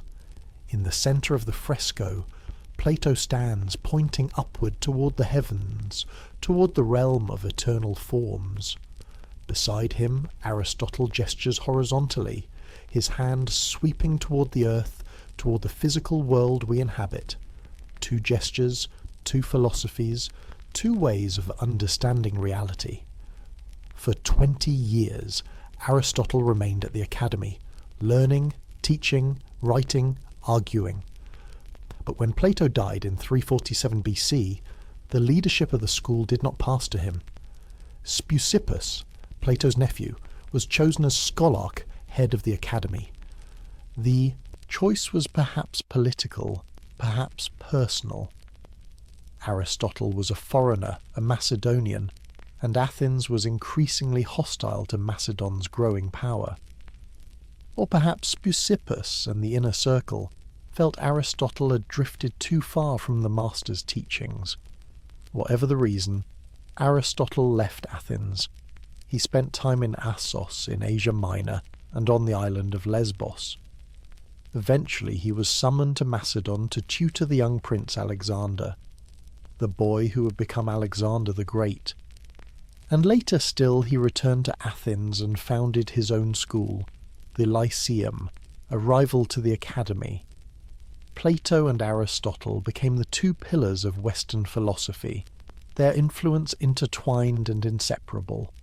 Plato gave the West rationalism, idealism, the belief that mathematics and reason can grasp a reality beyond the senses. Aristotle gave it empiricism, logic, the conviction that careful observation of nature is the path to knowledge. Christianity would eventually synthesize both. Augustine was a Platonist, seeing the forms as eternal ideas in the mind of God. Thomas Aquinas was an Aristotelian, grounding theology in logic and natural philosophy. Between them, Plato and Aristotle shaped not just philosophy but science, politics, theology, and art. As the debates raged and students came and went, Plato himself was entering the final chapter of a life consumed by questions. But there remained a mystery about what he truly believed in his deepest hours. There is a puzzle at the heart of Plato's legacy. According to Aristotle, who knew him for 2 decades, Plato taught certain doctrines orally that he never committed to writing. These were reserved for the inner circle of advanced students, shared in lectures and private conversations, but deliberately excluded from the dialogues. Aristotle refers to these as Plato's unwritten doctrines, and he treats them as central to understanding what Plato actually believed, as opposed to what the dialogues with their dramatic indirection and inconclusiveness seem to suggest. One of these lectures became infamous. Plato delivered a public talk titled On the Good. People came expecting a discussion of ethics, practical wisdom, how to live well. Instead, Plato gave them mathematical metaphysics. He spoke of the one and the indefinite dyad, of numbers as the foundation of reality, of the good as a principle beyond being. The audience was baffled, most left disappointed or confused. What was Plato teaching? According to Aristotle's account, Plato's ultimate principles were 2. The one, representing absolute unity, the source of all determinacy and form, and the indefinite dyad, representing multiplicity, otherness, the principle of division and difference. All reality, including the forms themselves, was generated from the interaction of these 2 principles. The forms were not the highest realities, but derived from something even more fundamental, numbers, which in turn derived from the one and the dyad. This was Pythagoreanism taken to its extreme, a vision of the universe as fundamentally mathematical, with philosophy ascending beyond even the forms to pure numerical and metaphysical principles. But if this was Plato's deepest teaching, why did he not write it down? Part of the answer may lie in the 7th letter, a text attributed to Plato, though its authenticity is debated. In it, Plato reflects on the nature of knowledge and writing. He argues that the highest truths cannot be conveyed through written words. Writing is static, unable to respond to questions or adapt to the listener's understanding. Truth, real philosophical understanding, comes only through sustained engagement, through living the philosophical life, through dialectical conversation that kindles insight like fire leaping from one mind to another. The dialogues, then, were not meant to contain Plato's final doctrines. They were propedeutic, preparatory exercises designed to train the mind and awaken the desire for wisdom. The inner teaching was reserved for those who had proven themselves ready, transmitted orally in the Academy's private sessions. Later, Neoplatonists, especially Plotinus in the 3rd century AD, claimed to be preserving these unwritten teachings, building their elaborate metaphysical systems on the foundation of the one and the dyad. Modern scholars debate how much of this is genuinely Platonic, and how much reflects the views of Speusippus and other successors who may have developed Plato's hints in directions he never intended. The enigma remains. Did Plato, the greatest writer of philosophical prose in Western history, believe that his deepest thoughts could never be written? And if so, are those thoughts lost forever? Or do they whisper between the lines of the dialogues for those patient enough to listen? Whether in written dialogues or whispered teachings, Plato's work continued as his body began its inevitable decline, and the philosopher who'd spent his life contemplating the immortal soul prepared to test that belief himself. By the 350s BC, Plato was in his 70s. The Academy had been operating for more than 30 years, an institution firmly established, drawing students from across the Mediterranean. The sacred grove where he walked each morning was familiar, the routines of teaching and study well worn, comforting in their predictability. His days followed a pattern. Morning walks through the garden paths, sometimes alone, sometimes with a favoured student. Lectures in the afternoon, where he would sit and pose questions, guiding the dialectical exchange. Evenings spent writing, the stylus moving slowly across wax tablets, crafting the sentences that would become the laws, his longest and final dialogue. The physical decline was undeniable. His hearing had weakened. His eyesight, once sharp enough to read the stars, now struggled with close text. His energy flagged. The body, that prison of the soul he'd written about for decades, was proving its mortality. But his mind remained clear, still restless, still probing. The Academy's reputation had grown to become the supreme intellectual institution in the Greek world. Students came from Syracuse, from Macedon, from the cities of Asia Minor, seeking the education that could be found nowhere else. Some stayed for years, others visited briefly, carrying back to their cities the methods and ideas they had learned. Plato's influence was spreading, not through conquest or political power, but through the quiet work of teaching. Visitors arrived regularly. Former students returned to report on their lives, to seek advice, to reconnect with the community that had shaped them. Some had become rulers, applying philosophical principles to governance. Others were teachers themselves, establishing schools in imitation of the Academy. Plato received them with courtesy, listened to their stories, offered what wisdom he could. There was quiet satisfaction in this. The school would outlast him. The work would continue. The pursuit of truth was no longer dependent on a single individual, but was embedded in an institution, a tradition, a living community. But there were shadows too. Socrates had been dead for 50 years, yet Plato still carried the grief, the unanswered question of how the wisest man could be killed by his own city. The failures in Syracuse, the death of Dion, the whole catastrophic attempt to merge philosophy and politics, those wounds had not healed. In the Laws, his final major work, the pessimism is palpable. The ideal city of the Republic had given way to a realistic compromise, a city for flawed human beings who would never be philosophers. The sense had settled in, confirmed by bitter experience, that philosophy and politics were incompatible, at least in the world as it existed. Truth was pursued in gardens and schools, not in assemblies and palaces. His dialogues were being copied, circulated, read beyond Athens. They were becoming canonical, the foundation of a philosophical tradition. Students debated them, memorized passages, argued over their meanings. Plato was no longer just a teacher. He was becoming an authority, a classic. His relationship with his students had shifted. No longer the vigorous questioner, he was now grandfatherly, a figure of wisdom and experience. They revered him, protected him, managed the Academy's affairs so he could focus on writing. He was aware of mortality.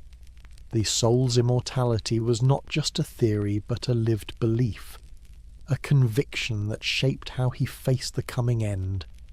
Death was not oblivion but transformation, a return to the realm of forms, a release from the body's prison. In the year 348 or 347 BC, after 8 decades of life and 6 decades of philosophy, Plato's journey approached its end, and the manner of his death would stand in stark contrast to the tragedy that had defined his youth. The exact year is uncertain, 348 or 347 BC, depending on which ancient chronology you follow. Plato was 80 or 81 years old, an extraordinary age for the ancient world. a lifespan that had stretched across nearly a century of Greek history. The accounts of his death are varied and, like much about the great philosopher, wrapped in legend. One tradition claims he died at a wedding feast, surrounded by music and celebration, a fitting end for the author of the symposium. Another, more widely accepted, says he died peacefully in his sleep, in his own bed, in the quiet hours of the night. There are no recorded final words. Unlike Socrates, who spent his last day in philosophical conversation and left the strange enigmatic instruction about the rooster owed to Asclepius, Plato seems to have simply slipped away.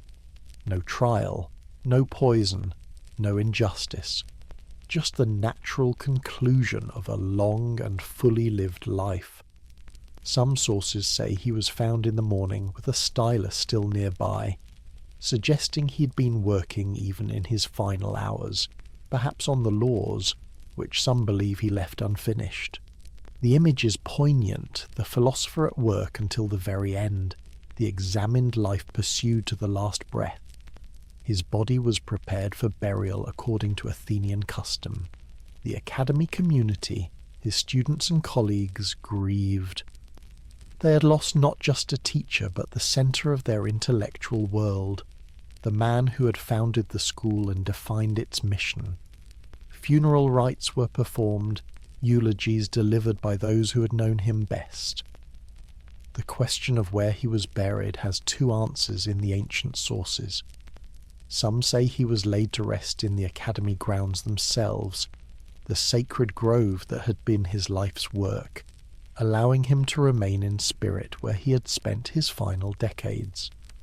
Others claim he was buried in the Ceramicus, the great cemetery of Athens where the city honoured its most distinguished citizens. Either way, the grave marker was likely simple, in keeping with the philosophical life's rejection of ostentation. Speusippus, Plato's nephew, was chosen to succeed him as Scholarch, head of the academy. It was not an obvious choice. Speusippus was a competent philosopher, but not a towering intellect. The fact that Aristotle, by far the most brilliant student Plato had ever taught, was passed over speaks to the complexities of succession, the politics within the school, and perhaps Aristotle's growing divergence from Platonic orthodoxy. Aristotle left Athens shortly after Plato's death, eventually settling in Assos before later returning to found his own school, the Lyceum. The Academy and the Lyceum would become rival institutions, representing the two great streams of Greek philosophy. The immediate students who remained at the Academy eulogized Plato, celebrating his contributions. Athens itself recognized the loss. Here was a citizen who had brought honor to the city not through military conquest or political power, but through wisdom, through the relentless pursuit of truth, through the creation of an institution that would educate generations. Plato's death was not the dramatic martyrdom of his teacher. There was no crowd, no vote, no Hemlock. It was a philosopher's death in the truest sense, having lived fully, having thought deeply, having examined every corner of existence from politics to cosmology, from love to mathematics, from the soul's immortality to the structure of the ideal state.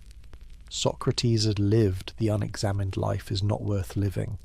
Plato had lived the examined life to its fullest expression.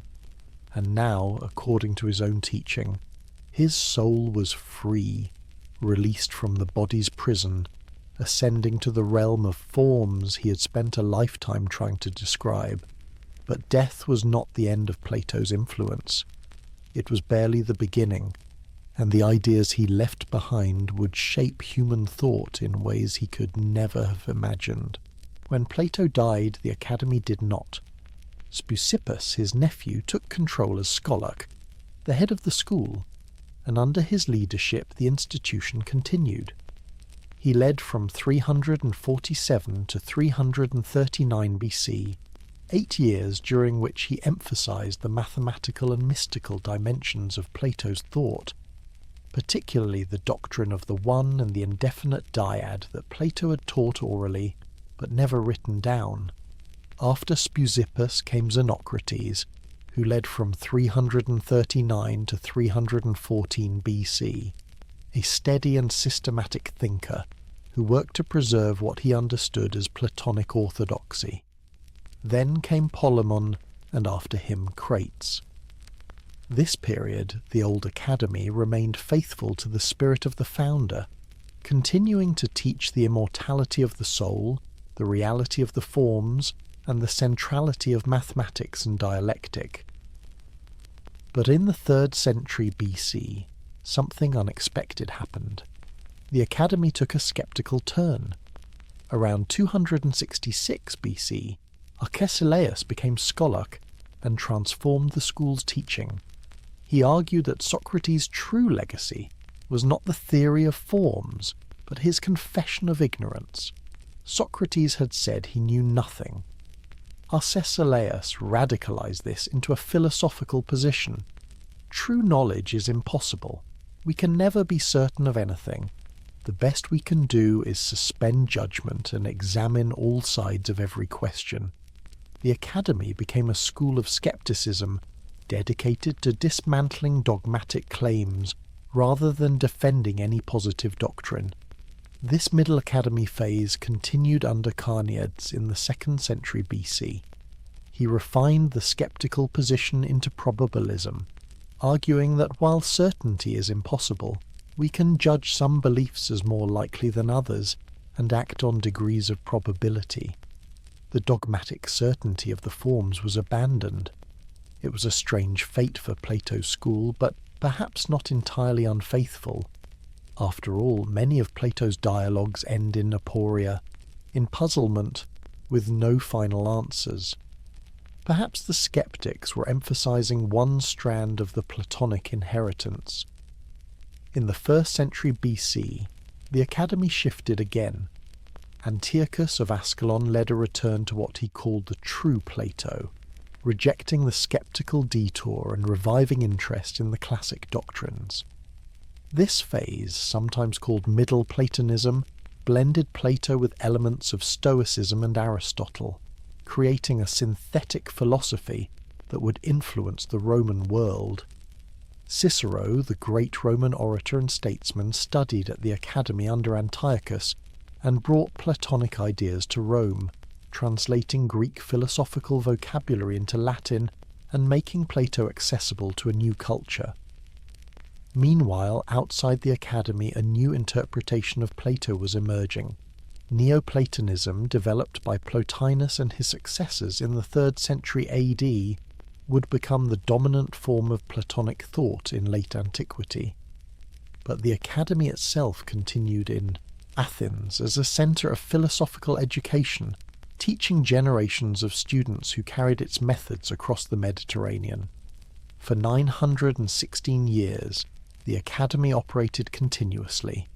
It was the longest-running institution of higher learning in human history, surpassing any modern university by centuries. Students walked the same garden path where Plato had walked. They debated under the same trees. The tradition lived. In 529 AD, the Christian Roman Emperor Justinian, determined to suppress paganism, issued a decree closing the academy and forbidding the teaching of philosophy by non-Christians. The grove fell silent. The world's first university, founded in 387 BC, was finally shut down, its endowment confiscated, its teachers scattered. But while the physical academy eventually fell, Plato's ideas began a second life, transformed and elevated by new interpreters who would turn his philosophy into something closer to mystical religion. In the 3rd century AD, as the Roman Empire staggered through crisis and the old certainties collapsed, a philosopher named Plotinus reimagined Plato's vision with a mystical intensity that would reshape Western thought. Plotinus was born around 204 AD, likely in Egypt. He studied in Alexandria, the great cosmopolitan centre of learning, and spent years searching for wisdom, even joining a military expedition to Persia hoping to learn from Eastern sages. Eventually, he settled in Rome, where he taught and gathered a devoted circle of students. His lectures were collected by his student Porphyry into a work called the Enneads, 54 treatises organized into 6 groups of 9.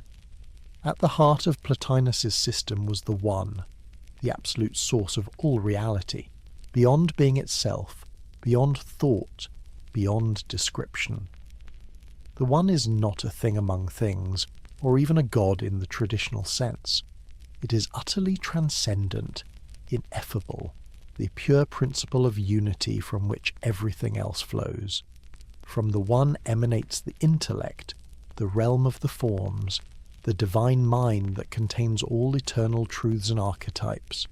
From the intellect emanates the soul, which gives life and motion to the physical world. And at the furthest remove from the One is matter, the realm of multiplicity, change, and imperfection. Reality is a descending hierarchy, each level a dimmer reflection of the brilliant source. The human soul, Plotinus taught, belongs by nature to the higher realms, but has descended into matter, into the body. The entire purpose of philosophy is the soul's return journey, climbing back up the ladder of emanation through purification, virtue, and contemplative practice. At the summit of this ascent lies the possibility of mystical union, what Plotinus called the flight of the alone to the alone. In rare moments of profound contemplation, the soul can transcend even the intellect and merge, briefly, with the One itself, experiencing an ecstatic unity beyond words. Plotinus himself claimed to have achieved this union 4 times in his life. Porphyry, his devoted student, edited the Enneads after Plotinus's death, and wrote a life of Plotinus that reads almost like the biography of a saint, describing his master's ascetic discipline, his otherworldly detachment, and his spiritual power. The Neoplatonic tradition continued through Iamblichus, who added theurgy, ritual practices meant to invoke divine assistance. Philosophy alone was not enough. The soul needed the gods to reach upward and pull it toward the divine. Then came Proclus in the 5th century, who systematized the entire vision with scholastic precision in his Elements of Theology, a work of breathtaking logical rigor applied to mystical metaphysics. Neoplatonism's influence on Christianity was immense. Augustine, the greatest of the Latin Church fathers, encountered Neoplatonic texts in Milan before his conversion. The vision of an immaterial, eternal realm of truth, of the soul's fallen condition and need for ascent, of the good as the source of all being. These prepared him to accept Christian doctrine. The Christian Trinity could be understood through the Neoplatonic triad of One, intellect, and soul. Pseudo-Dionysius, a Christian writer of the 5th or 6th century, baptized Neoplatonism wholesale, creating a Christian mystical theology that would dominate medieval thought. The last pagan Neoplatonists, teaching in Athens and Alexandria as the Christian empire closed in around them, saw themselves as heroic defenders of ancient wisdom against a new dark age. When Justinian closed the academy in 529, they fled east to Persia, carrying their books and their tradition into exile. But in a deeper sense they had already won. Neoplatonism had been absorbed into Christianity, and through Christianity Plato's ideas would dominate the medieval world. Christianity would carry Plato's ideas into the medieval world, but in forms the old philosopher might not recognize, as the forms became thoughts in the mind of God, and Athens married Jerusalem. The early Christians were suspicious of Greek philosophy. Paul had warned against being deceived by philosophy and empty deceit. The pagan schools taught doctrines incompatible with revelation, the eternity of the world, the transmigration of souls, the divinity of the stars, and yet from the beginning Christianity could not escape Platonic language. The Gospel of John opens with a phrase that resonates unmistakably with Greek philosophy. In the beginning was the Logos, the Word. Logos was a term dense with philosophical meaning used by Stoics and Platonists to describe the rational principle that orders the cosmos. John was translating the Christian message into the conceptual vocabulary of the Hellenistic world. Justin Martyr, a Christian apologist of the 2nd century, had studied Platonic philosophy before his conversion. He argued that Plato had seen Christian truth dimly, like shadows on the cave wall. Philosophy was a preparation, a schoolmaster leading the Greeks toward the full revelation that came with Christ.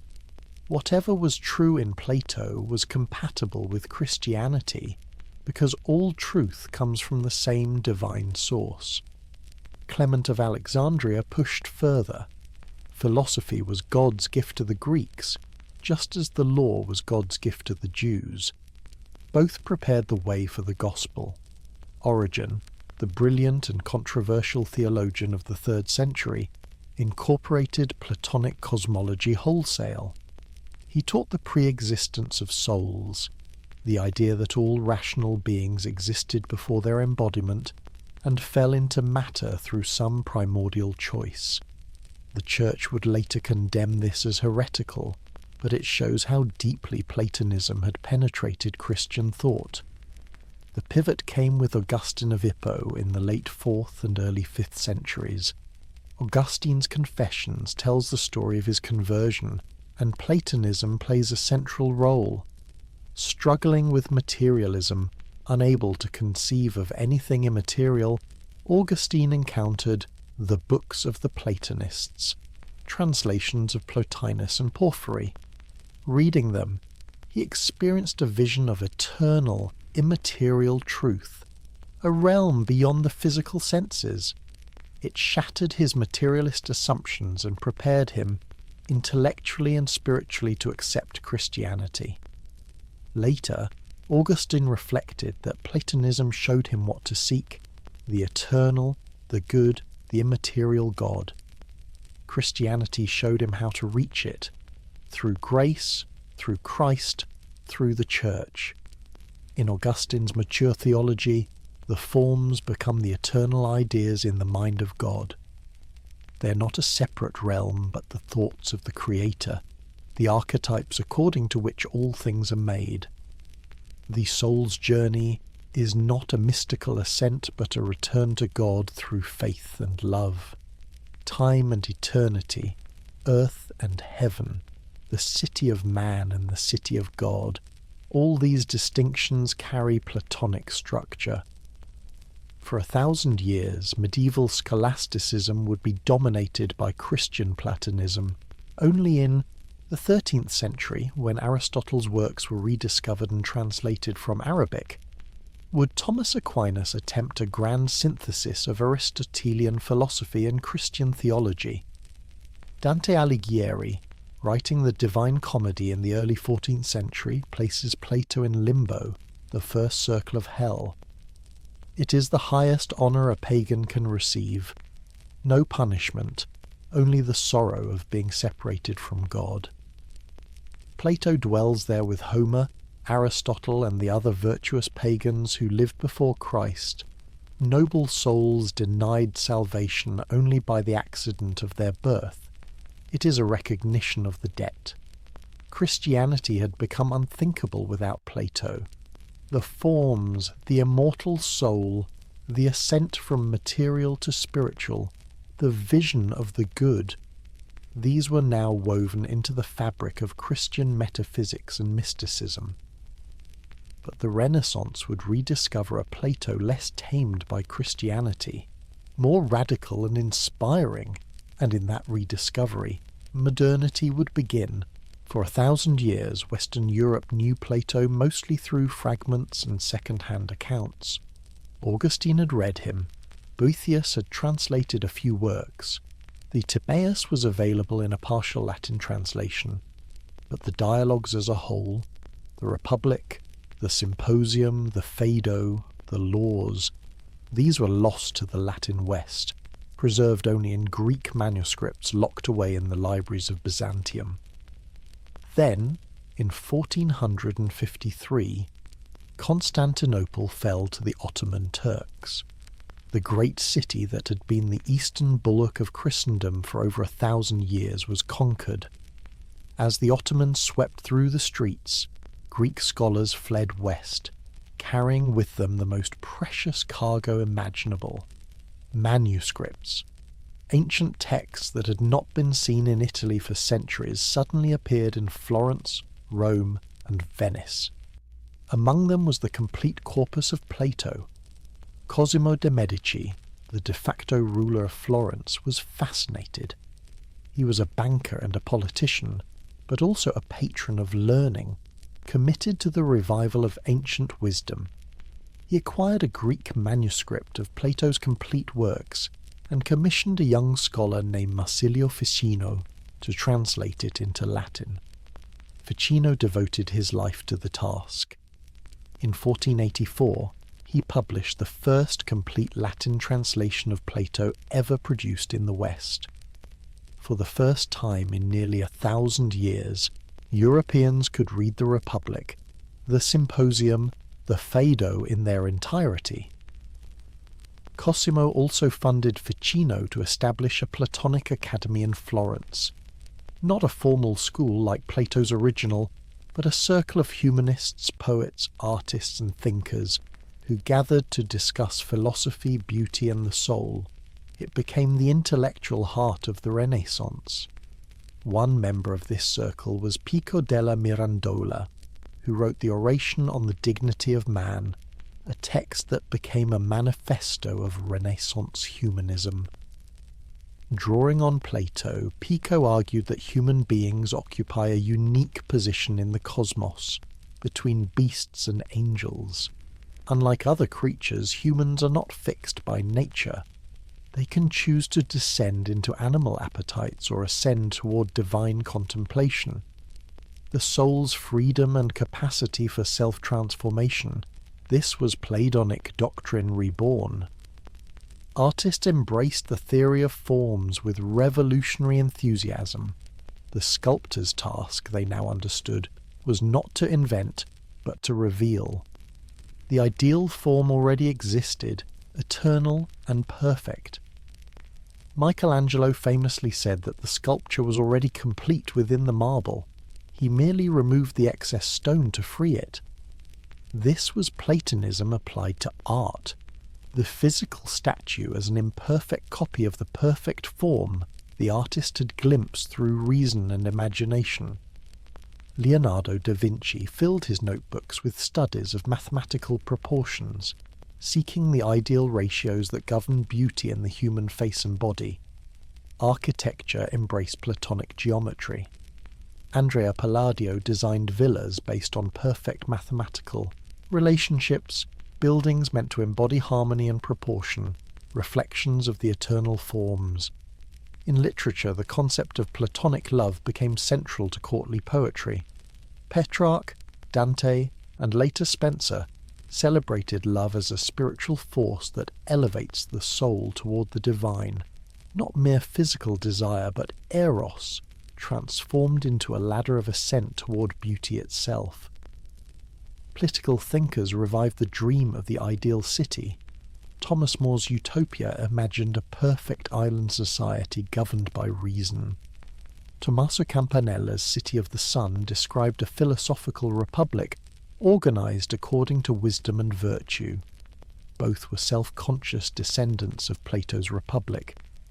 The Renaissance, the rebirth of classical learning, was in large measure a rebirth of Plato.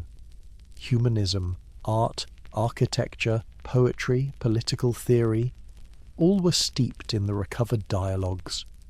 the birth of modernity was inseparable from the return of an ancient philosopher who had died 2,000 years earlier, but whose ideas proved immortal. From the Renaissance forward, Plato's influence would weave through every domain of Western thought, sometimes visible, often hidden, shaping even those who believed they had moved beyond him. The 17th and 18th centuries were defined by a great philosophical divide, rationalism versus empiricism. And that divide was, in a profound sense, an argument over Plato. The rationalists, Descartes, Spinoza, Leibniz, were Platonic in spirit. They believed that the deepest truths are discovered through reason, not the senses. Mathematical truths are known innately, not learned from experience. The soul is immaterial and immortal. Reality has a rational structure accessible to the mind. These are Platonic themes, even when the vocabulary has changed. The empiricists, Locke, Hume, rejected all of this. There are no innate ideas. The mind at birth is a blank slate. Knowledge comes from sensory experience alone. Abstract entities like Platonic forms are fictions. This was an Aristotelian revolt against Plato, a grounding of philosophy in the observable, material world. Jean-Jacques Rousseau's Social Contract, one of the founding texts of modern political philosophy, is explicitly Platonic. Rousseau imagines constructing the ideal state through reason, asking what form of government would be truly just. His concept of the general will, the rational collective good that should guide the state, echoes the tripartite structure of Plato's Republic, where reason must rule over spirit and appetite. Immanuel Kant's critical philosophy has a fundamentally Platonic architecture. Kant distinguishes between noumena, things as they are in themselves, and phenomena, things as they appear to us. We can never know the noumena directly, only the phenomena filtered through our senses and mental categories. This is strikingly similar to Plato's distinction between the forms and the physical world. The eternal realities exist, but we cannot grasp them directly in this life. Hegel's dialectical method, the engine of his entire philosophical system, derives from Platonic dialogue. Thesis confronts antithesis, contradiction is resolved in synthesis, and thought moves forward. Hegel saw his absolute idea as the culmination of this process, the fully realized rational structure of reality, a concept deeply resonant with Plato's form of the good. The Romantics, Wordsworth, Coleridge, Shelley, embraced Platonic transcendence.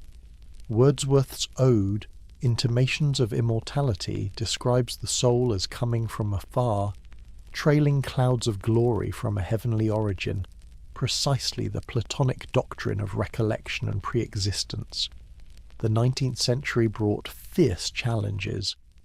Darwin's theory of evolution suggested that species are not fixed eternal forms, but mutable products of natural selection.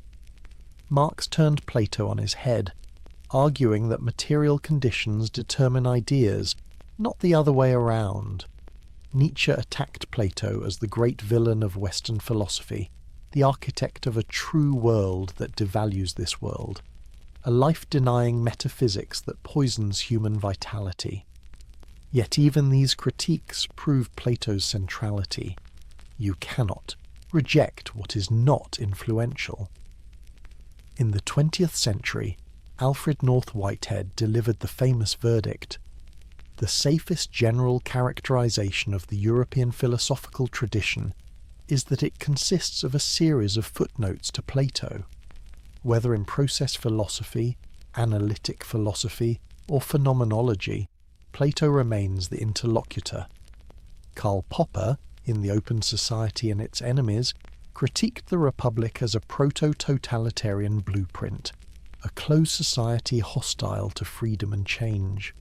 The debate over whether Plato is an enemy or a friend of liberal democracy continues in political philosophy seminars to this day. Plato has become inescapable. His questions, what is justice? What is real? How should we live? Remain the foundational questions of philosophy. His theory of forms still structures debates in the philosophy of mathematics. His ideal city haunts every utopian project. His ascent of love shapes how we talk about spirituality and desire. Beyond academic philosophy, Plato's presence saturates the culture we inhabit, often invisibly, in ways we rarely notice but can never fully escape. Plato's influence is not confined to philosophy departments or medieval theology. It saturates the modern world in ways we rarely notice, hidden in our language, our assumptions, and the very structure of our thinking. Consider mathematics. When a mathematician discovers a new theorem, are they inventing it or discovering it? Most mathematicians, if pressed, will say discovering. The theorem was always true, even before any human knew it. The Pythagorean theorem held before Pythagoras, before humans, before the earth existed. This is Platonism, the belief that mathematical objects exist independently of human minds in an eternal realm we access through reason. Roger Penrose, the Nobel Prize-winning physicist, is an explicit Platonist. He argues that mathematical truths inhabit a timeless reality, that mathematicians explore the way astronomers explore the stars. Kurt Gödel, who proved that any sufficiently complex mathematical system contains true statements that cannot be proven within that system, was also a Platonist. He believed he was discovering facts about an objective mathematical realm. The opposing view, nominalism, says numbers are just useful fictions, names we give to patterns. But most working mathematicians find this psychologically unconvincing. It feels like discovery, not invention. In physics, the question becomes even more striking. Why is the universe mathematical? Why do equations describe the behaviour of galaxies, atoms, and everything in between with such precision? Einstein called this the eternal mystery of the world. It is a Platonic mystery. Max Tegmark, a cosmologist, has proposed the radical hypothesis that the universe is not just described by mathematics, it is mathematics. Physical reality is a mathematical structure. This is Plato taken to the extreme. In computer science and virtual reality, the cave allegory has found a literal embodiment. We now create simulated worlds, digital environments indistinguishable from reality to those inside them. Philosopher Nick Bostrom has argued that if civilizations can create realistic simulations, and if they create many of them, then statistically we're more likely to be living in a simulation than in base reality. The shadows on the cave wall have become pixels on a screen. The question, what is real, is no longer abstract. In psychology, Sigmund Freud's model of the mind, id, ego and superego, maps almost perfectly onto Plato's tripartite soul. The id is appetite, the drive for pleasure and gratification. The superego is spirit, the internalized voice of morality and social norms. The ego is reason, mediating between the two. This is not coincidence. Freud was classically educated and steeped in Plato. The structure of the psyche he discovered through clinical work was shaped by the philosophical framework he had inherited. In political theory, every debate about technocracy versus democracy is a debate about the philosopher-king. Should societies be governed by experts, scientists, economists, philosophers, or by the people? Meritocracy, rule by the most qualified, is the modern term for what Plato proposed. The criticisms are also Platonic in origin. Who decides who is qualified? Who guards the guardians? The liberal arts model of education still defended in universities is Platonic.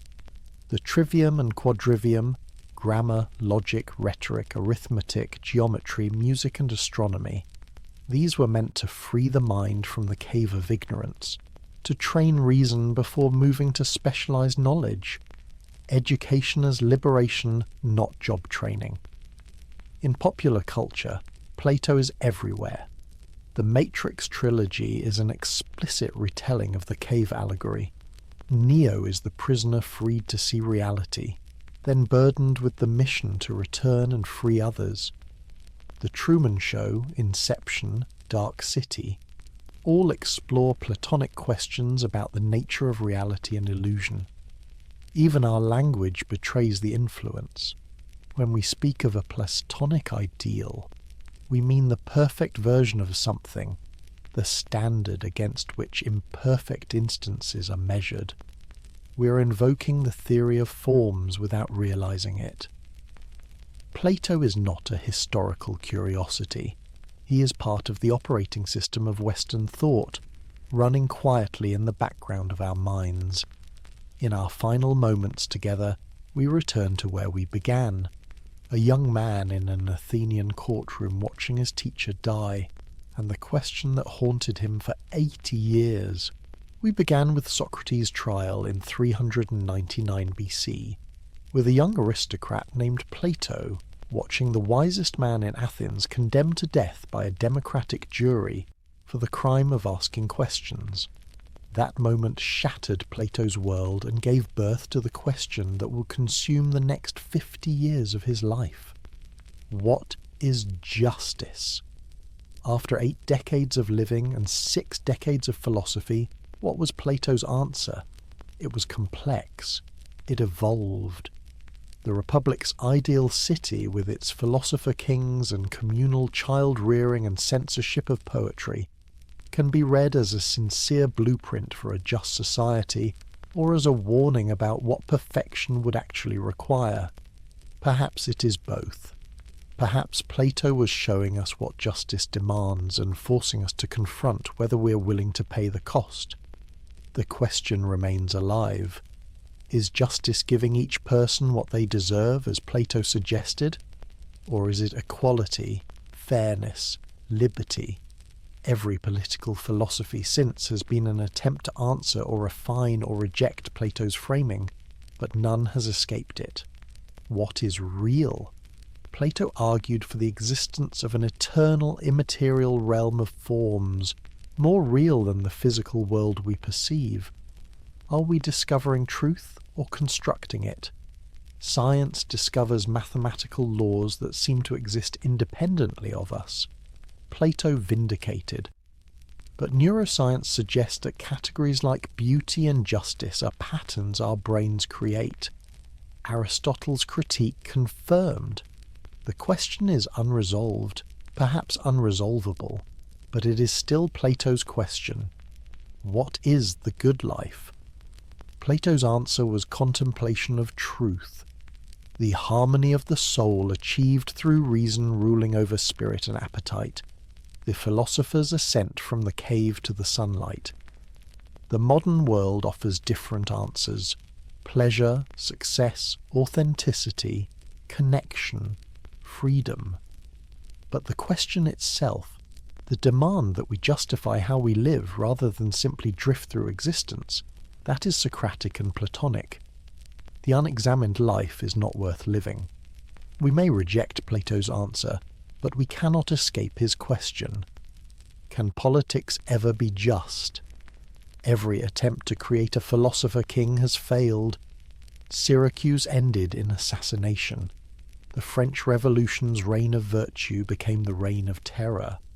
20th century utopian experiments produced tyranny.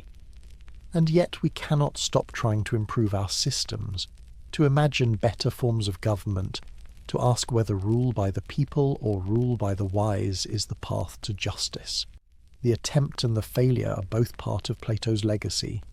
Plato's true achievement is not in the answers he gave, but in the questions he taught us to ask. The dialogues often end in aporia, in puzzlement, with Socrates and his interlocutors no closer to a definition than when they started. This was deliberate. Philosophy is not about delivering doctrine. It is about awakening the desire to know, about training the mind to question its own assumptions. Education, Plato said, is not filling a vessel but kindling a flame. 2,400 years after his death, we read Plato and recognize ourselves. The same confusions about justice, the same longing for something eternal in a world of flux, the same wonder at the mystery of existence. The dialogues feel contemporary because the questions are permanent. The boy who watched his teacher die for asking questions spent his entire life ensuring that those questions would never die. Every philosophy department where students debate the nature of reality, every ethical argument about what is right, every utopian political theory sketched on paper, every person who stops and asks, "But what is justice really?" In all of these, Plato is present. The academy was closed by imperial decree in 529 AD, but its true closing never came. Every classroom where the Socratic method is practiced, every seminar where assumptions are challenged and definitions demanded, every mind that refuses easy answers, these are the academy. It never closed. It simply spread. Plato did not give us a system to memorize. He gave us a way of thinking, a restlessness, a refusal to accept the shadows on the wall as the whole of reality. He gave us philosophy itself. If this journey through Plato's world has moved you, please take a moment to like this video and subscribe to the channel. I'd love to know in the comments, what question of Plato's resonates most with you today? What part of his thought still challenges or inspires you? Thank you for joining me in the long shadow of Plato, a shadow that stretches across 2.5 millennia and still shapes the world we inhabit.